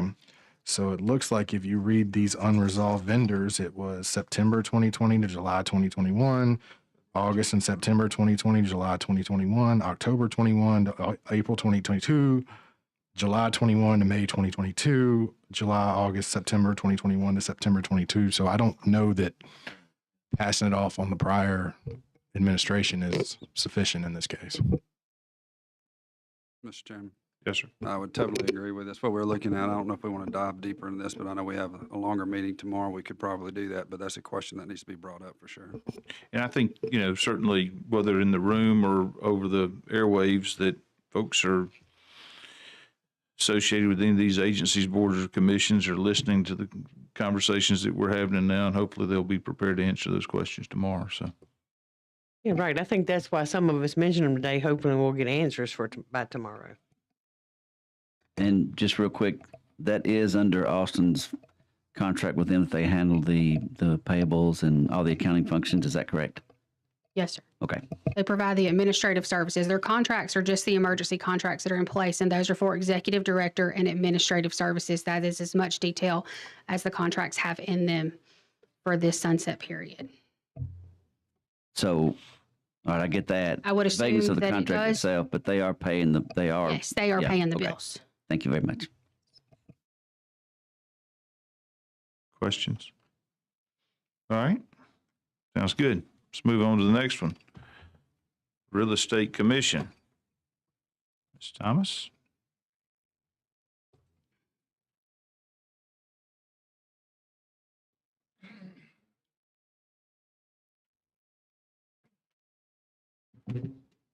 Okay. The Alabama Real Estate Commission was established by Act number 422, Acts of Alabama 1951, and they license and regulate real estate companies, brokers, salespersons, instructors, and schools in Alabama. There are 9 members appointed by the governor with the advice and consent of the Senate. 8 are real estate professionals that are appointed from persons nominated by a governing body of the Alabama Professional Real Estate Society or a trade association. Currently, that's the Alabama Association of Realtors. At least one of the persons nominated for each commission seat shall not be a member of the Real Estate Society or Trade Association, and there is also a consumer member appointed directly by the governor. There is a requirement for a consumer member. They have a consumer member serving. They do have a racial representation requirement of 1 Black professional to be serving, and they have 2 members currently serving. They also have a geographical representation requirement that 7 professional members, not more than 1 from any congressional district, shall be appointed to serve at the same time. The Black member position and the consumer member position needs to rotate among the congressional districts. These board members are compensated at $300 per month plus travel reimbursements. Their administrator is Mr. Vaughn Poe. He's the executive director with an annual salary of $150,420 that is fixed by the commission. They have 38 employees. Their legal counsel is all in-house. They have a general counsel who serves with them and then 2 other attorneys. They are all employees of the commission. They have 3 funds within the state treasury. Any unused funds are retained by the commission at the end of the fiscal year. As of March 30th, 2023, between their companies, branches, brokers, salespersons, instructors, administrators, and schools, they had 34,404 active licenses and 12,756 inactive licenses.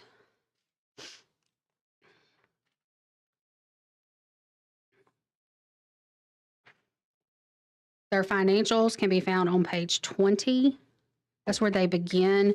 We show you their operating fund on page 20, and then on page 23, we show you their recovery fund, and then their proportionate fund on page 24. Those are their non-operating funds. You're going to notice that there are transfers that come in from the proportionate fund every year. These licenses are renewed every other year, and so they kind of put money over in their proportionate fund, and then they transfer money for operations over so they can keep operating at the same level, even though the licensees don't renew every year. But their unobligated cash balance in their operating fund at the end of fiscal year 22 was $457,030.44. They had an unobligated cash balance in their recovery fund of $1.1 million at the end of fiscal year 22. That's on page 23. And then their unobligated cash balances at the end of fiscal year 22 in their proportionate fund were $8.9 million. That included investments of $2.3 million. There was one significant issue noted during the sunset review. All 9 of the complainants who responded to our survey indicated that they do not think the commission did everything it did to resolve their complaint. 5 of the 9 complainants responding to our survey indicated it took more than 30 days before the commission contacted them about their complaint. Additionally, 5 of the 9 complainants responding to our survey indicated that the commission did not notify them of the results of the investigation into their complaint. We reviewed the complaint files, and our review of the documentation and a sample of the commission's complaint files indicated that letters had been sent to complainants acknowledging the receipt of their complaints and communicating the results of the commission's investigation into their complaints.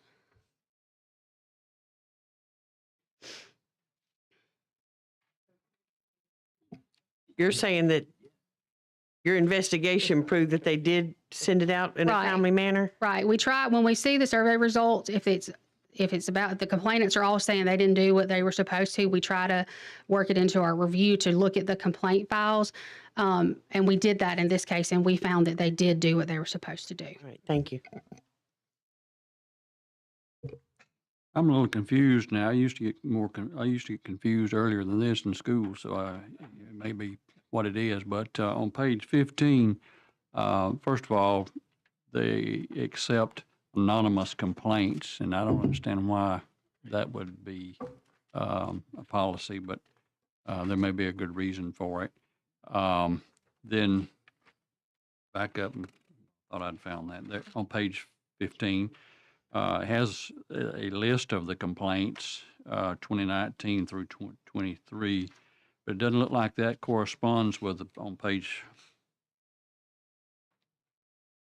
the back of the book anyway, it doesn't have a page number. The response that we receive roughly 5,000 complaints annually, so I don't understand that. Of course, one reason for that might be that they accept anonymous complaints, might slow it down if they had to be identified who it is, I personally don't like resolved. I'm sorry. I told you I was late today. Thank you. Yes, sir. But still, the concern that I've got, if that's a lot of complaints to receive. Of course, I know it's a lot of folks over there in this profession, but I'd like to know the reason for anonymous complaints being accepted. Yes, sir. Thank you. Maybe you don't want retaliation. It depends on where it comes from. I would like to point out that this board does do audit. Let me just say Sorry. this though, but if if I'm a real estate agent, and I want to tie my competitors up if I just file complaints, right? Am I wrong about that? A comment, and then my other question is, when it's an anonymous complaint, I wonder if they are counting an individual who may call whose, complaint may be that a realtor only showed me 5 houses instead of 6, or that may be significant, but an insignificant type of complaint. He didn't say hello to me, or she didn't say goodbye to me today. That happens because we get calls in the legal field about other professions wanting us to take cases that we think, what in the world are you calling us about? That's just, maybe somebody didn't act nice to you that day, but there's nothing there legally that they've done wrong. So I'm wondering if some of those complaints may fall into that category of, not significant. I will point out on page 14 that this board does perform audits of schools and instructors and real estate company, and the results of those are shown on page 14. There was a decrease in the number of instructor and school audits during COVID. They have had a decrease in the last 2 fiscal years of their real estate company audits. What happens when you fail a real estate company audit? Your license gets revoked? I'm not sure, but I can ask. Well, hopefully can we'll ask find them out tomorrow. tomorrow. Yes, ma'am. Thank you. Members? Representative Underwood? So I understand this has 3 funds. I get the operational, And I see those numbers and made a couple of notes, but really any comparison to, personnel cost to gross revenue is almost ineffective here because that's just one piece of the total that comes in. Though I did that, but so we have the operational, then we have the recovery fund, and then the proportionate fund. Right. And so I picked up on your explanation of the every other year kind of a thing, how it comes into the proportionate. Not really sure the purpose of, why the funds are separated out specifically. I know you had an explanation in there. I just can't recall what it said right now. I did read over it, but they have three different funds, and to me, proportionate has a meaning of like a balancing or an appropriate sort of a theme to it. Why is there even a proportionate fund at all? Do you know the answer to that? Based on what the law says and the reason that it's set up, it's just to kind of hold the money because they put a proportionate share of the multi-year licenses over there and they transfer it back to their operating fund. So it seems to be used there. And they also, they put some funds for research and education there, and they can invest funds from that in there too while they're holding it. They can't invest out of the operational, you think? I don't know if there's any sort of reason behind, why it's, it's not, I guess almost like a savings account. And they just separate it out and then. And they have it there move it for when over. they don't have renewals in those years where there's not multi-year renewals when it's not in that year. Right. It sounds like their design on that. It could have been the legislator's design when it was set up. And then, of course, recovery funds for the same way. How they keep those all separated out. But if all combined, the cash reserves are over 10 million. And I don't really see a plan for what their objective is for what they're going to do with those funds in the future. And like I said, that may just be something I just like seeing. I just like knowing that, in the end, the monies will circulate and go back to in the community, go back to the people who are paying it, bring more people into the industry, stuff like that. That may just be my leaning and not a requirement, but I do like to see that their plans. In 10 years, will it be 100 million? That's kind of what I'm thinking. Eventually, what happens. So that was my question, really. It's more of a statement. All these could come out of one account. It seems like to me they just want to separate, and that's fine. But I was just kind of curious what the history was on it, and if there's a legal requirement for it. Either way, when we run any sort of analysis, they all have to be combined on that because that's the only way to get the full picture. And you did that. I'm not talking about your work here. It's just when we look at the operations of the Real Estate Commission, it's going to be all of those combined. Right. Yeah. And now we used to show some of these accounts. We would do something where we would combine all the funds together for presentation for y'all, but then we had a committee that asked for us to separate them out. Yeah. So if that's a change that you guys want us to make, we can present it to you however you would like. No, this is fine. I can certainly look between them. I think this is a fine way of reporting it. Okay. Yeah. All right, members. Questions, comments? All right, moving right along, Board of Respiratory Therapy, Ms. Thomas.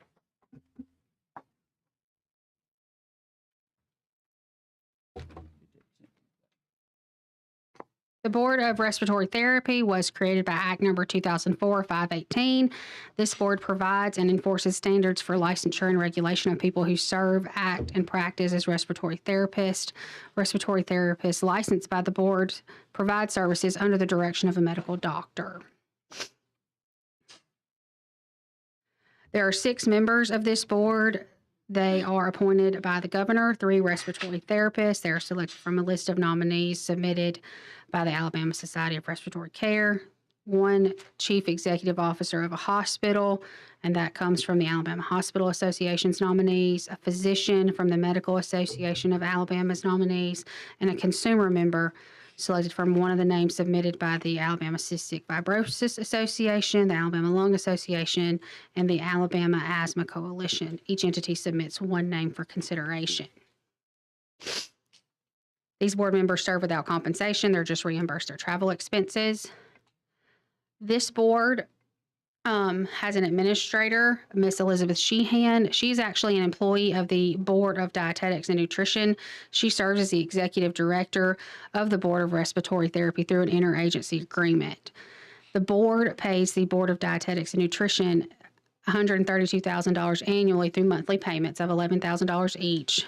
And the Board of Dietetics and Nutrition pays Elizabeth Sheehan's salary of $98,678.40. The current interagency agreement expires on December 31st of 2023. This board does not have any employees. However, there are employees that work for the Board of Dietetics and Nutrition. They have an executive assistant, an assistant executive director, and a retired state employee that also work there. Their legal counsel is through the Attorney General's office. They do have a requirement for unused funds at the end of the fiscal year. They operate out of the Treasury. If there's a surplus that exists, which is greater than 2 years operating expenses, the fund shall be distributed to the general fund. The board's surplus funds did not exceed the 2 years of operating expenses for any year during the sunset period, and therefore no transfers were required. As of February 14th, 2023, the board had 3,555 licensees. They have two different types of licenses that they issue, respiratory therapists and then temporary respiratory therapists. There were some significant issues with this board. They can be found on page 6.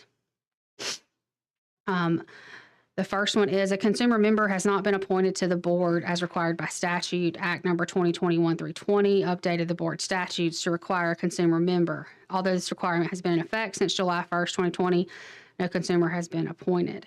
That was as of this report. They had a consumer member appointed on August the 15th of 2023, so a couple weeks ago.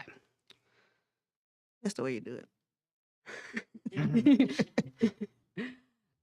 Two of the 4 board members responding to our survey stated that the need to complete background checks for licensure is a significant issue facing their profession. And additionally, 3 of the 4 board members stated that the lack of subpoena power is a significant issue. 20 licensees who responded to our survey stated that the most significant issues facing their profession are a shortage of respiratory therapists. A reason stated by 2 of those licensees was the lack of respiratory therapy programs in the state of Alabama. 4 of the 20 licensees stated that the respiratory therapy services are being delegated and provided by other healthcare providers. And 6 said that low salaries were affecting their position, with some citing that the travel market pays substantially more and leads to staff shortages. They did have a prior significant issue dealing with board members. One board member had exceeded the maximum number of terms serving. If you look at the board member exhibit that is on, it's on page 30. There is one board member, and it says that his appointment date was August the 5th of 2014. His original appointment was actually in 2006. This is the board member that they're talking about. And the appointment by the governor on August 15th was to this position. So that a board member has been appointed to fulfill that seat.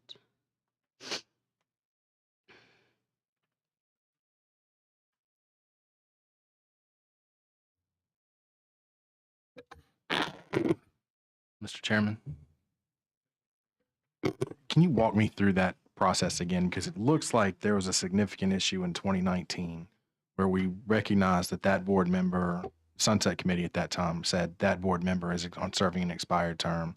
We notified them that that board member was serving an expired term. I understand that you may be talking about Mr. Vernon Johnson in that specific instance, but does it appear to be that the is there more than one individual that's serving past their expiration point from these? This is just that one, and that got taken care of this August 15th. Okay. Of course, that's still 4 years after the fact, right? Right. The finding is from 2009. The significant issue was noted in 2019, so it was in their last sunset. So this information is not quite correct, because I see expiration on the first one and the third one, August of 22. Right, that's when the term expired for that person on August 4th, 2022. And a new appointment was made by the governor on August 15th of 2023.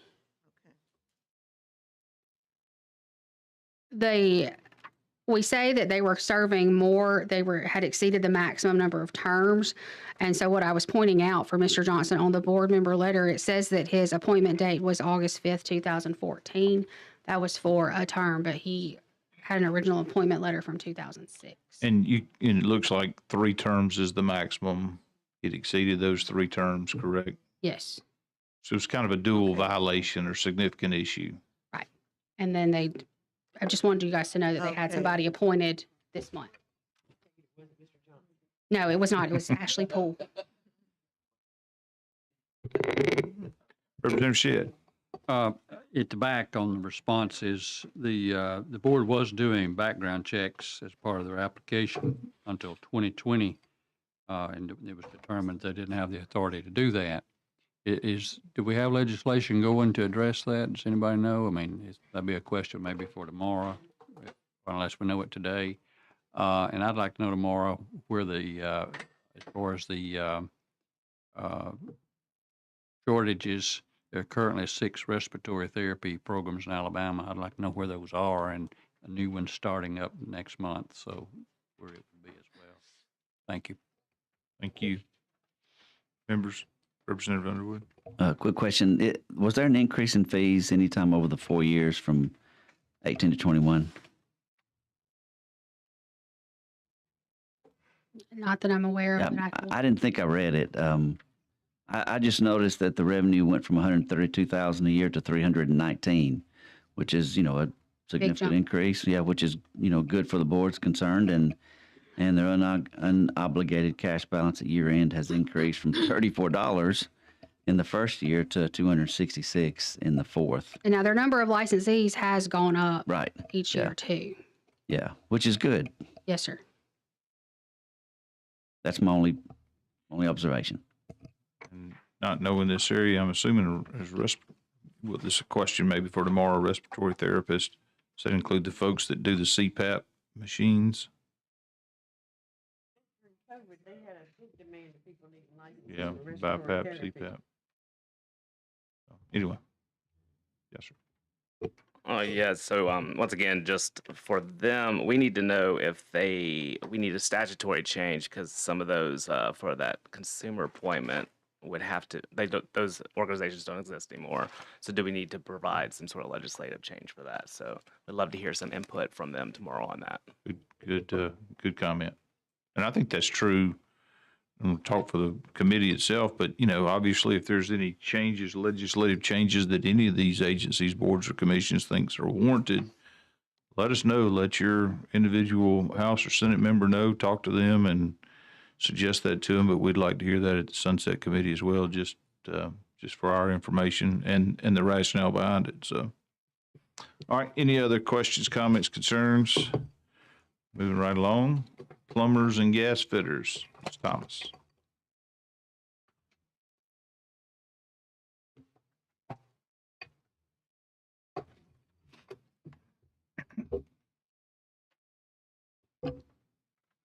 The Plumbers Examining Board was originally created in 1949. It was renamed to its current board name as the Plumbers and Gas Fitters Examining Board in 1987. They have the authority to examine, certify, and regulate plumbers, gas fitters, and medical gas piping fitters on a statewide basis. There are 9 members appointed by the governor, and they are subject to confirmation by the Senate. There are 7 members currently serving. There's a note on the first page to see the significant issue. There are 2 members who have been appointed, but they need to be confirmed by the Senate. The governor designates the length of term for each member, but they're appointees, but not to exceed 4 years. These board members are compensated $200 a day, and they also get a travel reimbursement. The board employs an executive director, James Morgan, with a current annual salary of $106,276. That is set by the board. This board has 16 employees. They use the Attorney General's Office for Legal Counsel. This board operates within the state's treasury. At the end of the year, each fiscal year. All money remaining, which exceeds 25% of the board's budget for the previous year, shall be transferred to the 501c3 nonprofit Alabama Home Builders Foundation to be exclusively for classroom training tools at educational facilities that provide plumbing and gas fitting curriculums, to include any program approved by the state of Alabama or the federal government or the board. If the Home Builders Association ceases to lose its status as a nonprofit, it would go to the general fund. Money at the end of each fiscal year did not exceed 25% of the board's budget for the previous year, and no transfers were required. This board issues 9 types of licenses, and as of April 25th of 2023, they had 15,409 licensees. J.F. Ingram State Technical College is the only Alabama educational institution that tests for certifications. There was 1 graduate in fiscal year 19 and 4 graduates in fiscal year 2021 that took the examination for a journeyman plumber, and all 5 of those passed the examination. Their financials start over on page 17. At the end of fiscal year 22, they had an unobligated cash balance of $191,718. Their significant issues can be found on page 8. Their first one deals with Act 2022-284 that was effective July 1st, 2022, added 2 members to the board.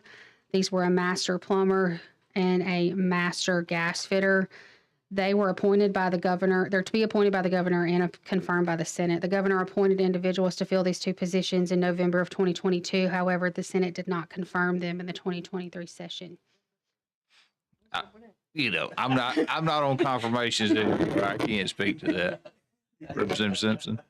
Just while we're talking about the makeup of the board, my fellow colleague from the south end of the state, we would sure like some attention from some of these boards. When you have 9 members of the board and there's 2 from Athens, 2 from Montgomery, 2 from Birmingham, I sure would like to see some geographic diversity on what's going on some of these boards. And maybe that's why the Senate held it up. Maybe it's not. I can't say anything. But just as we talk to these boards, as people come before us, because I've got one later that I'm holding in my pocket that I want to talk about. But I sure would like to see some geographic diversity on these boards. Yeah, I don't know any plumber that's going to leave town for a day of meetings, so we might need to get into the Zoom for them. The next significant issue deals with the complainants who responded to our survey. 4 of the 7 indicated that the board did not communicate the results of their investigation into their complaints, and 3 indicated that they didn't think the board did everything they could do to resolve their complaints. We did have one prior finding from 2020 that came. It was dealing with notification of the Secretary of State of board vacancies. We couldn't actually test anything with this finding because they haven't had any vacancies come up since they were notified after their legal compliance examination that this was an issue. But we have a note to test it in their next legal compliance examination to check for it. So we just included it and said that we don't know if it's unresolved or not yet. Did you investigate their complaints since 4 out of the 7 said that they didn't communicate? Did you test that on this board? No, ma'am.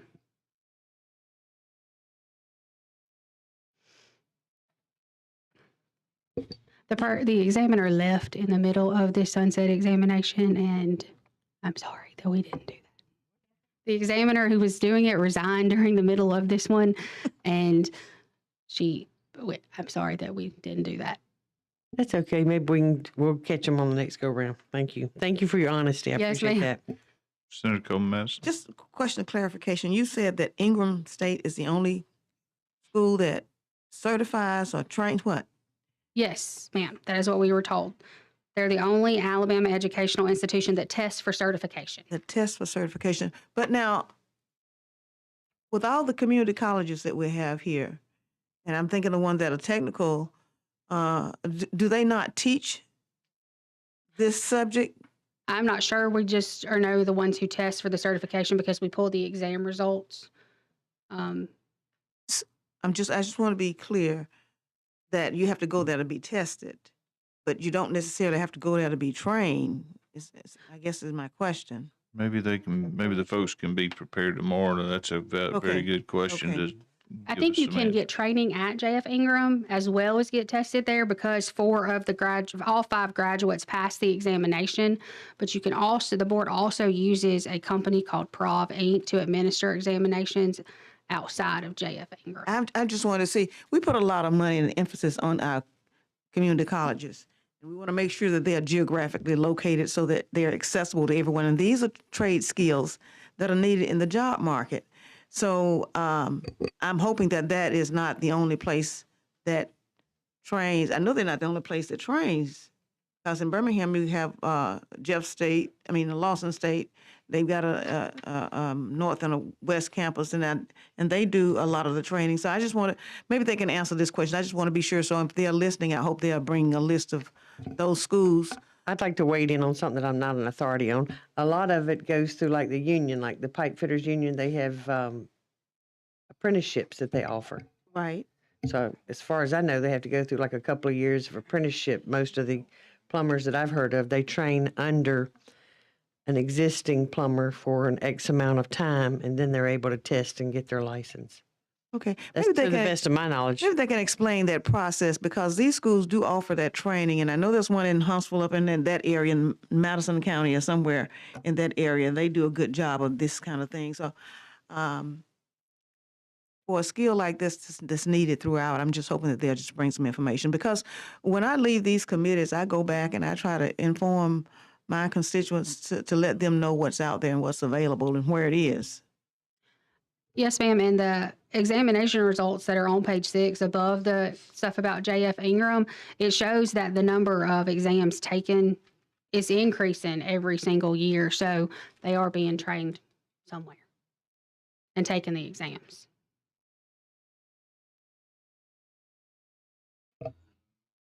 Thank you, sir. There are things I like on the financials. There's a 9% growth in their receipts.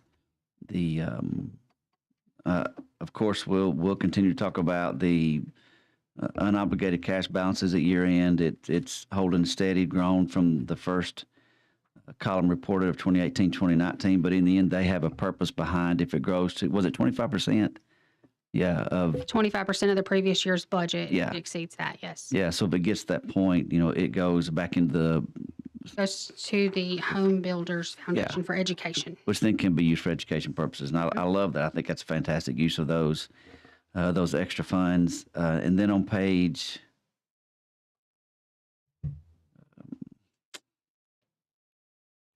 39, Appendix 2, just a question. Mm-hmm.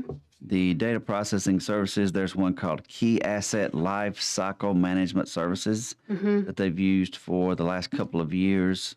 I just didn't know what that was. They help manage their IT assets, and the company below it, Calm Services, it's the same company. It's listed differently. I figured that out, anticipating you were Okay. going to ask me this question. Yeah, good job. yeah.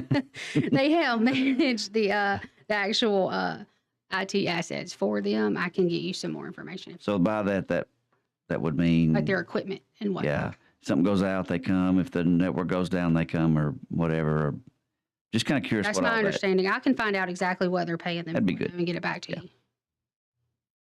That's all I have. Thanks, sir. Yes, sir. Questions, comments? No.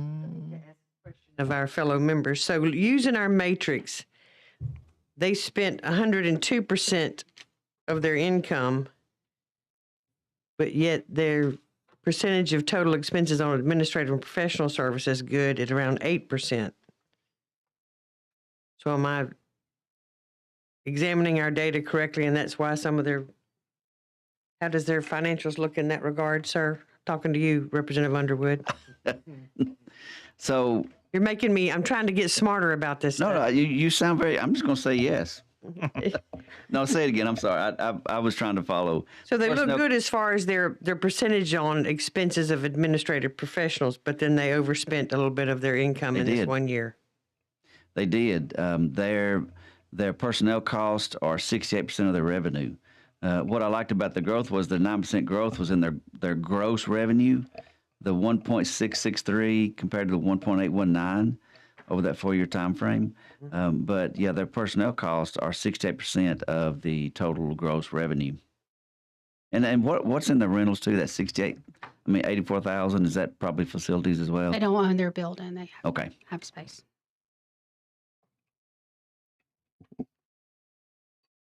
But yes, their cash reserve it went from 332 to 191.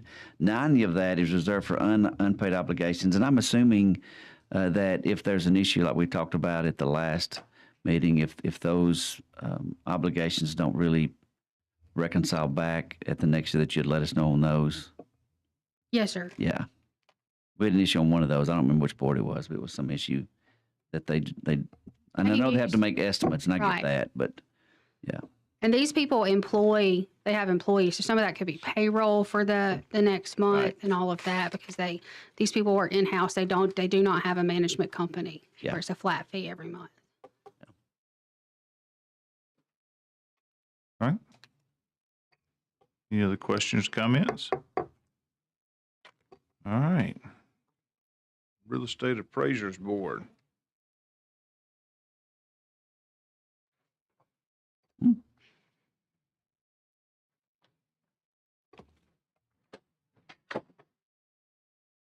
Okay. Sorry. Y'all got me talking a lot. I need some water. All right. The Real Estate Appraisers Board was created by Act 1993-69 to comply with requirements of U.S. Public Law 101-73. The Alabama Real Estate Appraisers Board mandated function is to license and regulate the profession of real property appraisal in Alabama. They have 9 members who are appointed by the governor and confirmed by the Senate. 7 shall be real property appraisers. 1 shall be a representative of an appraisal management company, and 1 qualified individual from the general public.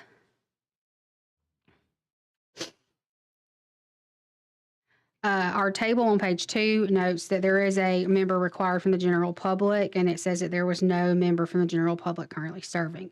This person was appointed on June 1st of 2023, but they have not yet been confirmed by the Senate, so they're not officially serving yet.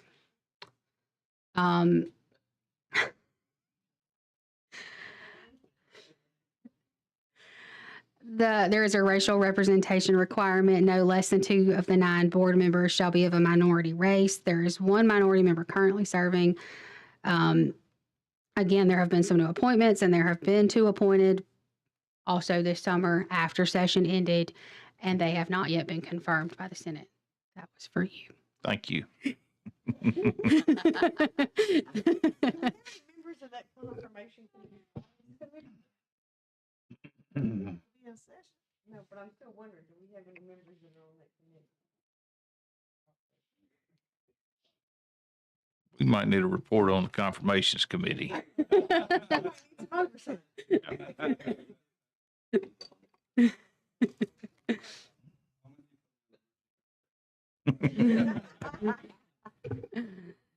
Okay, these board members are compensated $300 per month, plus their travel expenses are reimbursed.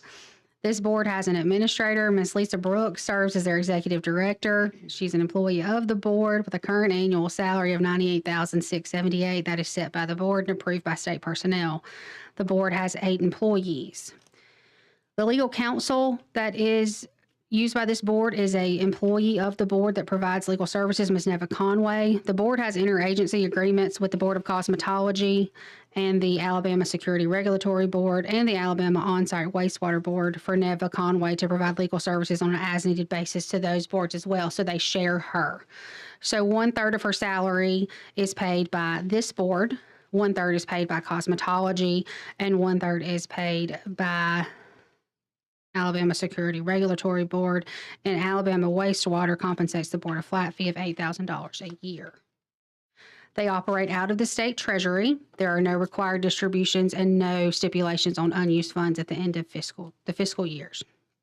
As of May 24th of 2023, they had 1,513 licensees.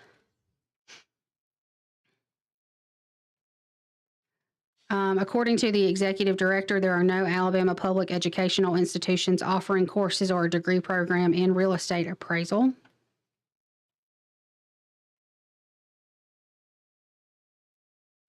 Their financials start on page 17. And at the end of fiscal year 22, they had an unobligated cash balance of $2,076,000.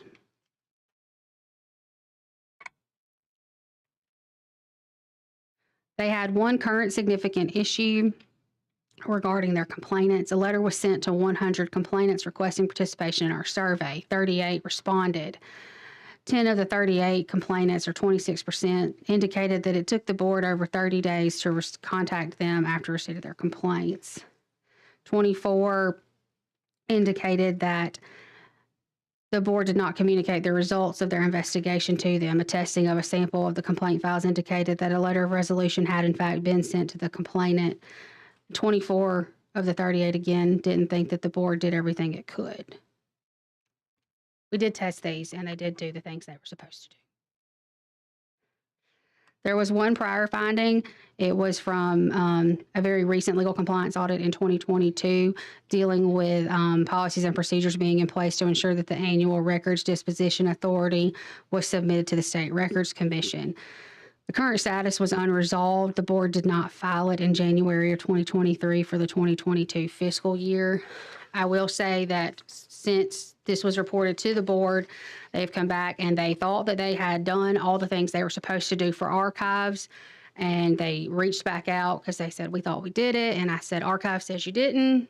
And they reached back out and they had missed a piece of the process, and they filed that piece on August 21st of 2023 to fix that issue.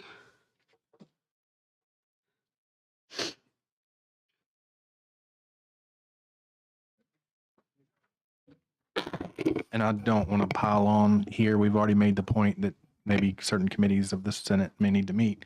But if I'm going through this board right, this list of board members correctly, looking on page 2, members are to serve 3-year staggered terms. Upon expiration of their terms, members shall continue to hold office until the appointment and qualifications of their successors and confirmation by the state Senate.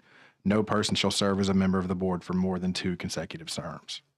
If I'm reading this expiration date correct, we'll start at the bottom on the 7th district. Looks like on page...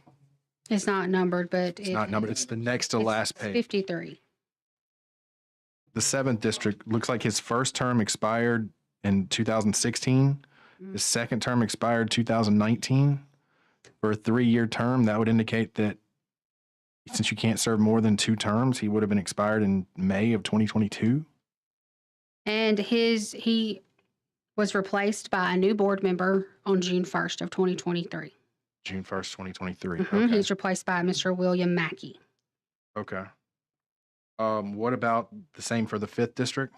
That he was replaced by a new, nope, he was reappointed, replaced by Richard Petty. Hang on, let me make sure I get this right. He was replaced by Mark Palmer on June 1st of 2023. Okay, so they've addressed these issues. They've We just addressed don't have these the most issues on updated. the vacant position for the at-large has been filled. That's the public. Mr. Watson, the AMC member, has been replaced. That's the appraisal management position. The 2nd district has been done, as well as the 5th and 7th. Okay. Those were all done by appointments by the governor on June 1st of 2023. Congratulations. Thank you to the Senate for doing. Oh, no, the Senate still needs to confirm these people. I take it all. I take it all back.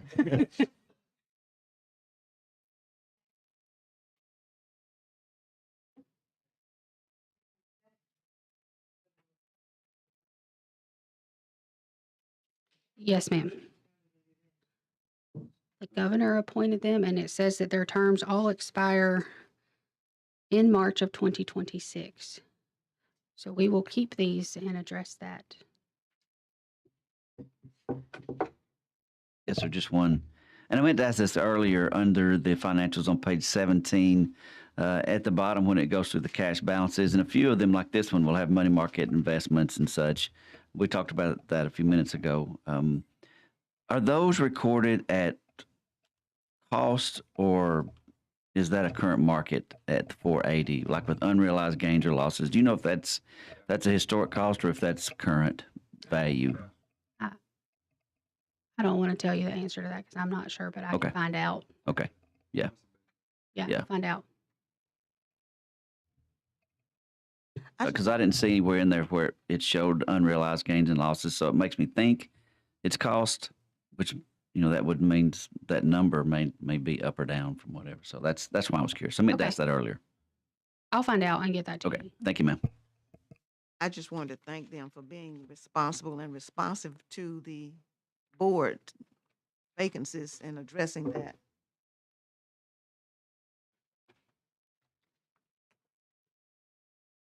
We appreciate when folks take care of their business or remedy things that, All right, any other questions, comments? All right, next up is Board of Social Work Examiners. Ms. Thomas.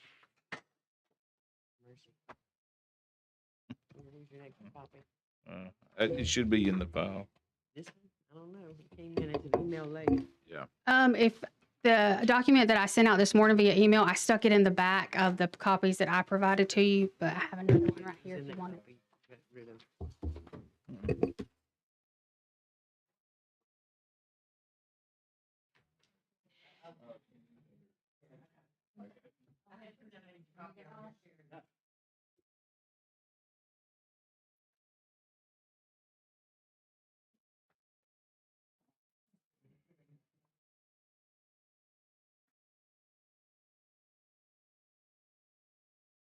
Okay, the Board of Social Work Examiners was created by Act Number 1977-652.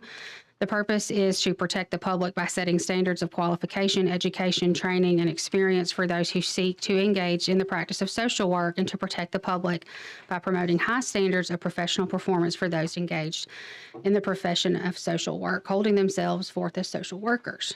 There are 7 members of this board. They are appointed by the governor.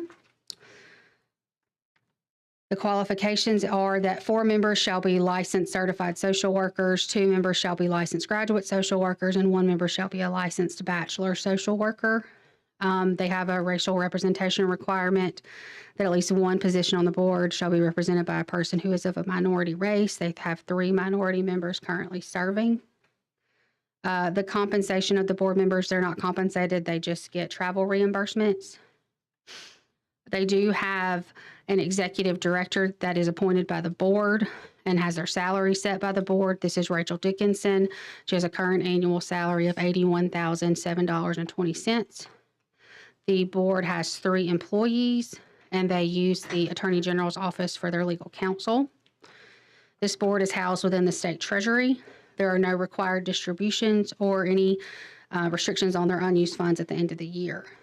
As of May 2nd of 2023, they had 7,878 licensees.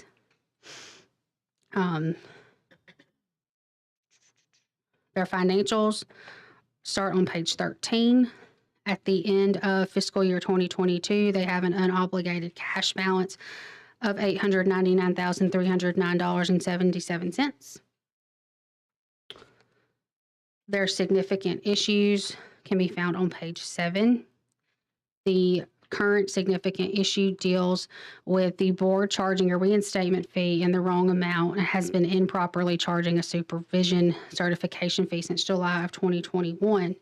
In May of 2021, the board filed a notice of intended action with the Legislative Services Agency to change the fee for a lapse license from $500 to $100 per lapse cycle and to add the supervision certification fee of $50. The final date for comment and completion of the notice ended on July 5th of 2021. The board held a meeting on August 3rd of 2021 where they voted to adopt the amended fees. However, the board did not certify the approved amended fees through the Legislative Services Agency. The Alabama Administrative Procedures Act requires agencies to file a certified copy of each rule adopted. Further, it states that each rule adopted is effective 45 days after a notice is published in the Alabama Administrative Monthly. As a result of not certifying the rule as required, the rule didn't take effect. At the time of our review, the board had the reinstatement form showing the incorrect fee amount and the supervisor registration form requesting a fee published on its website.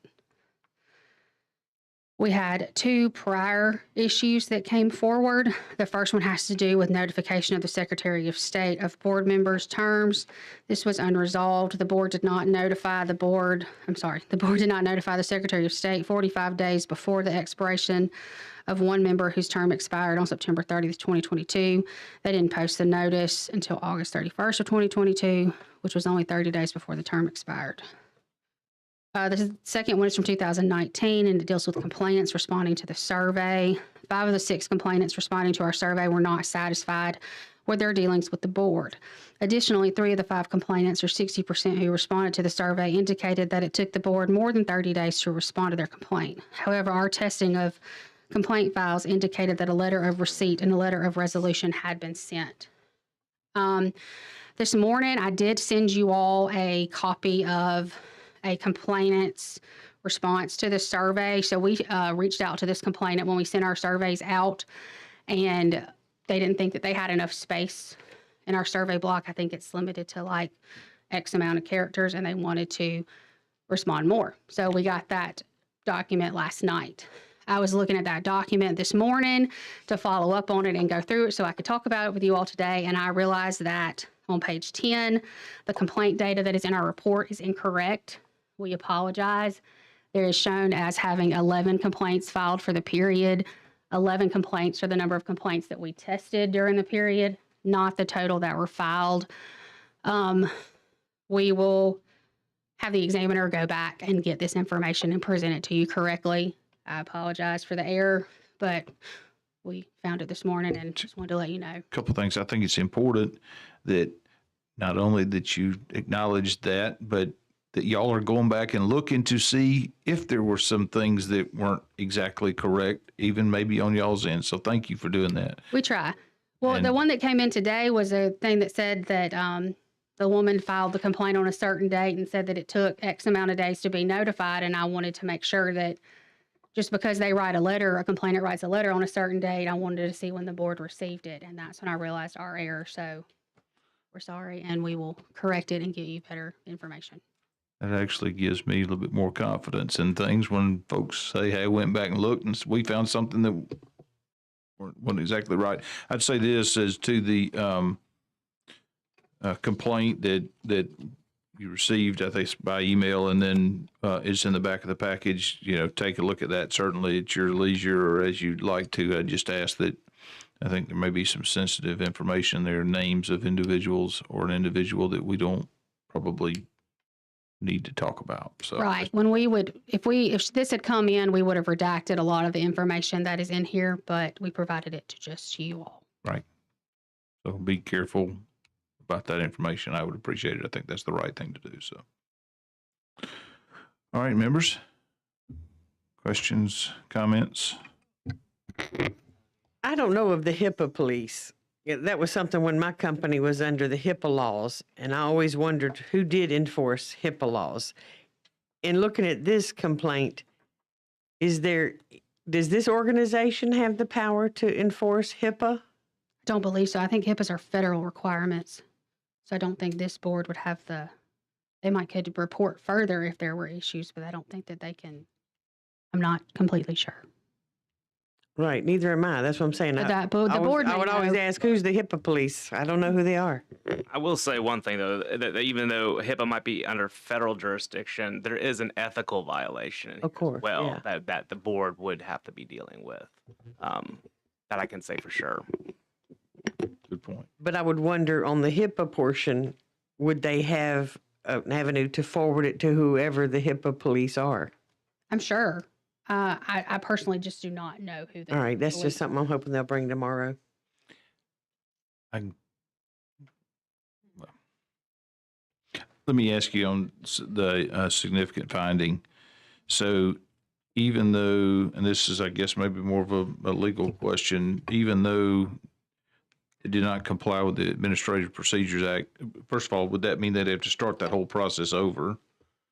And then second of all, what effect is there a nunc pro tunc?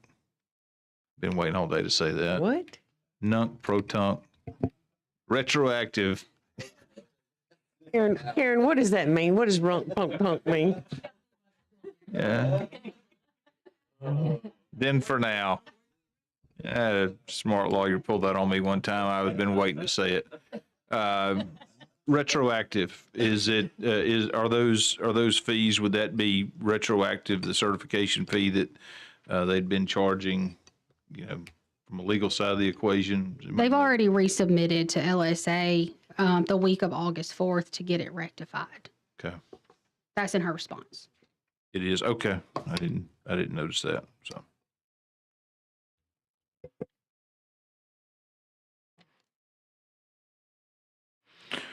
All right. Yes, sir. And I know this, I'm on page 41, Appendix 3. And I know this is state of Alabama stuff, and I know I've asked this before, but the data processing went from 9,700 to 39,000. I just didn't know what they were doing to charge them that amount. I went ahead and pulled the invoice. I knew you were going to ask me this. So there was a $26,000 invoice, and it included the main part was an application and web services development. So Another web design. Okay, that's very good. I noticed their personnel total was 51% of the gross revenue, and their cash reserve grew every year. So, like the others we mentioned, that tomorrow I'll ask them what their plan is eventually to do with their excess funds, because right now they retain it, right? Yes, They sir. retain the reserves. Okay.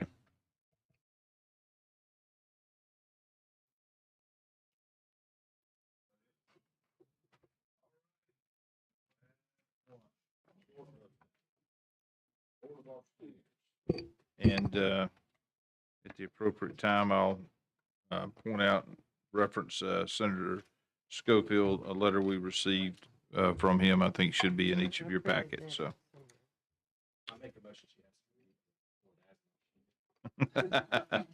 Senator Price could do I don't that. know that I have that capability. I can talk really fast if you want me to. It might be better. Y'all won't know what I said. It's amazing what these auctioneers can do. Okay. All right. The Auctioneer License Act was created in 1973 to establish qualification standards and regulate persons who engage in bid calling for hire to conduct auctions for the purpose of selling goods, chattels, merchandise, real or personal property, or any other commodity that may be legally kept or offered for sale by or at a public auction. There are 8 members of this board. They are all appointed by the governor, 7 auctioneers, each to be a resident of a different congressional district. If you will turn to the back on Appendix 4. And this is where we get our complex from. I understand the South has a complex, but as far as I am aware, as we sit here currently, Alabaster is not Congressional District 1. And yeah, and so this is when we say, hey, don't forget about us, don't forget about us. If they're supposed to be from each congressional district, to have a member from Congressional District 1 that lives in Alabaster, that poses a problem to me. The courts haven't made a ruling on that yet, so. Levity there. All right. These board members are compensated $300 a day plus travel expenses.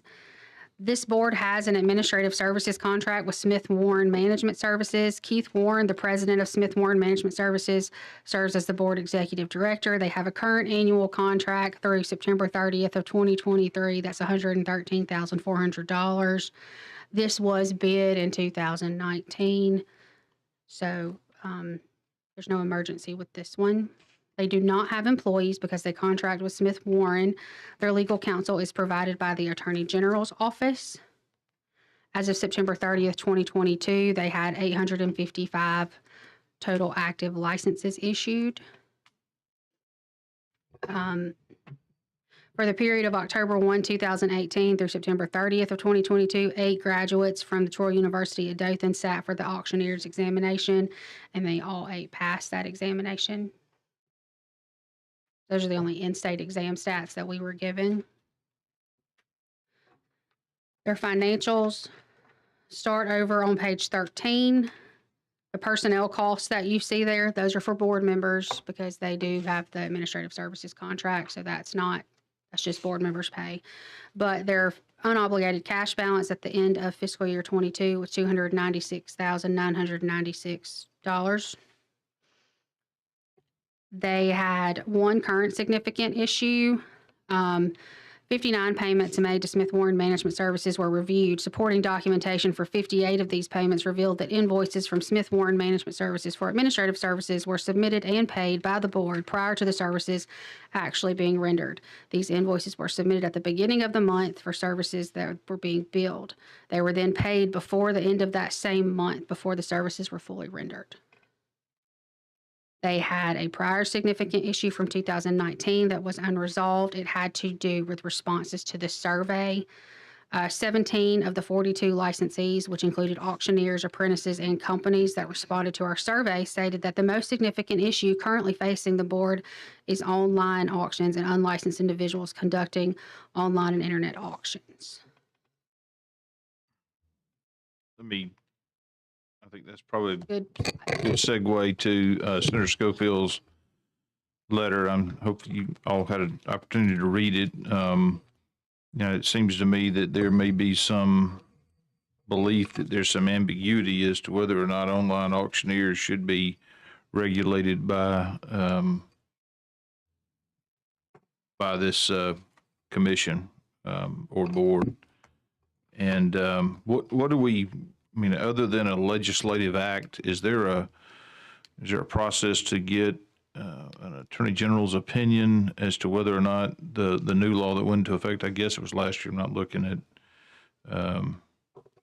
whether or not the attorney general's opinion, whether or not those online auctioneers can be regulated by this board. It's my understanding that the request for one is in the process of getting an attorney general's opinion for that question. Okay.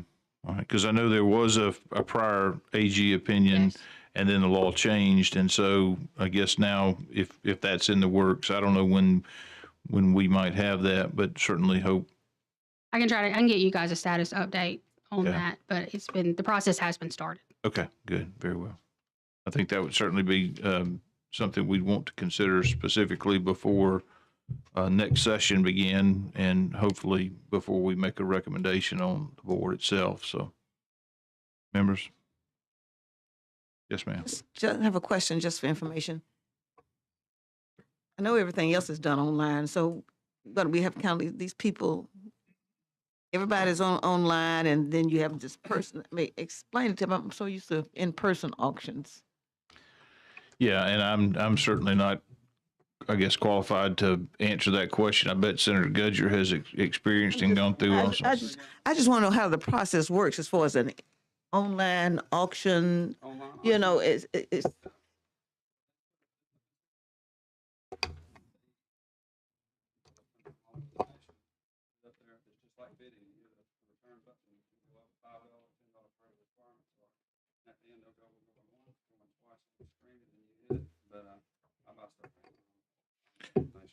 But it would certainly seem to me that that's a world of difference between that and an in-person type of auctioneering.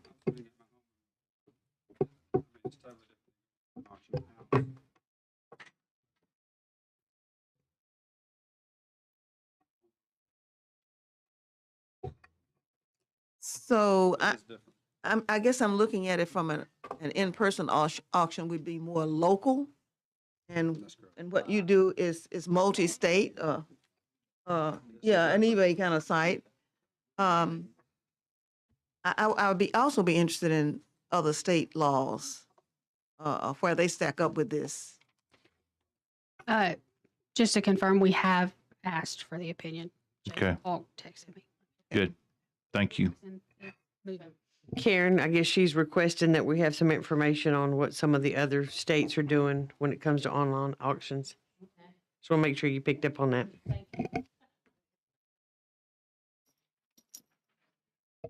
His last two paragraphs, he's basically asking us to do two things, right? Clarify in future legislation so that it corrects this, and And he said, requesting that this committee go on record as the Alabama Board of Auctioneers to refrain from any enforcement action against citizens until it's cleared up. Yeah, and so I would say to that, I think, we'll hear more from the auctioneers tomorrow, I guess, but, if their position this is the Will Barfoot approach to it, if their position from a legal standpoint is that we are bound and we believe that the new law mandates that we regulate those folks, number one, I don't think we've got the authority to sunset to tell them to do something that they believe is legally, their responsibility. And I think that's why the AG's opinion would be very helpful. If it is not within their purview to regulate those folks, and they continue to do that, we certainly want to know before we decide what the recommendation of the Sunset Committee is. And then to the extent, depending on what the AG's opinion is, certainly this committee or an individual member of the committee or an individual in the House or Senate otherwise could, craft a piece of legislation to correct whatever the AG's opinion may come out just the opposite of that. So, members, any other questions, comments? All right. I think that's the end of it. Any more discussion? If not, is there a motion to adjourn? There's a motion and a second. All in favor say aye. Aye. We are adjourned. We will see you tomorrow at 9 o'clock. Same place. Yes. Oh, don't worry about that.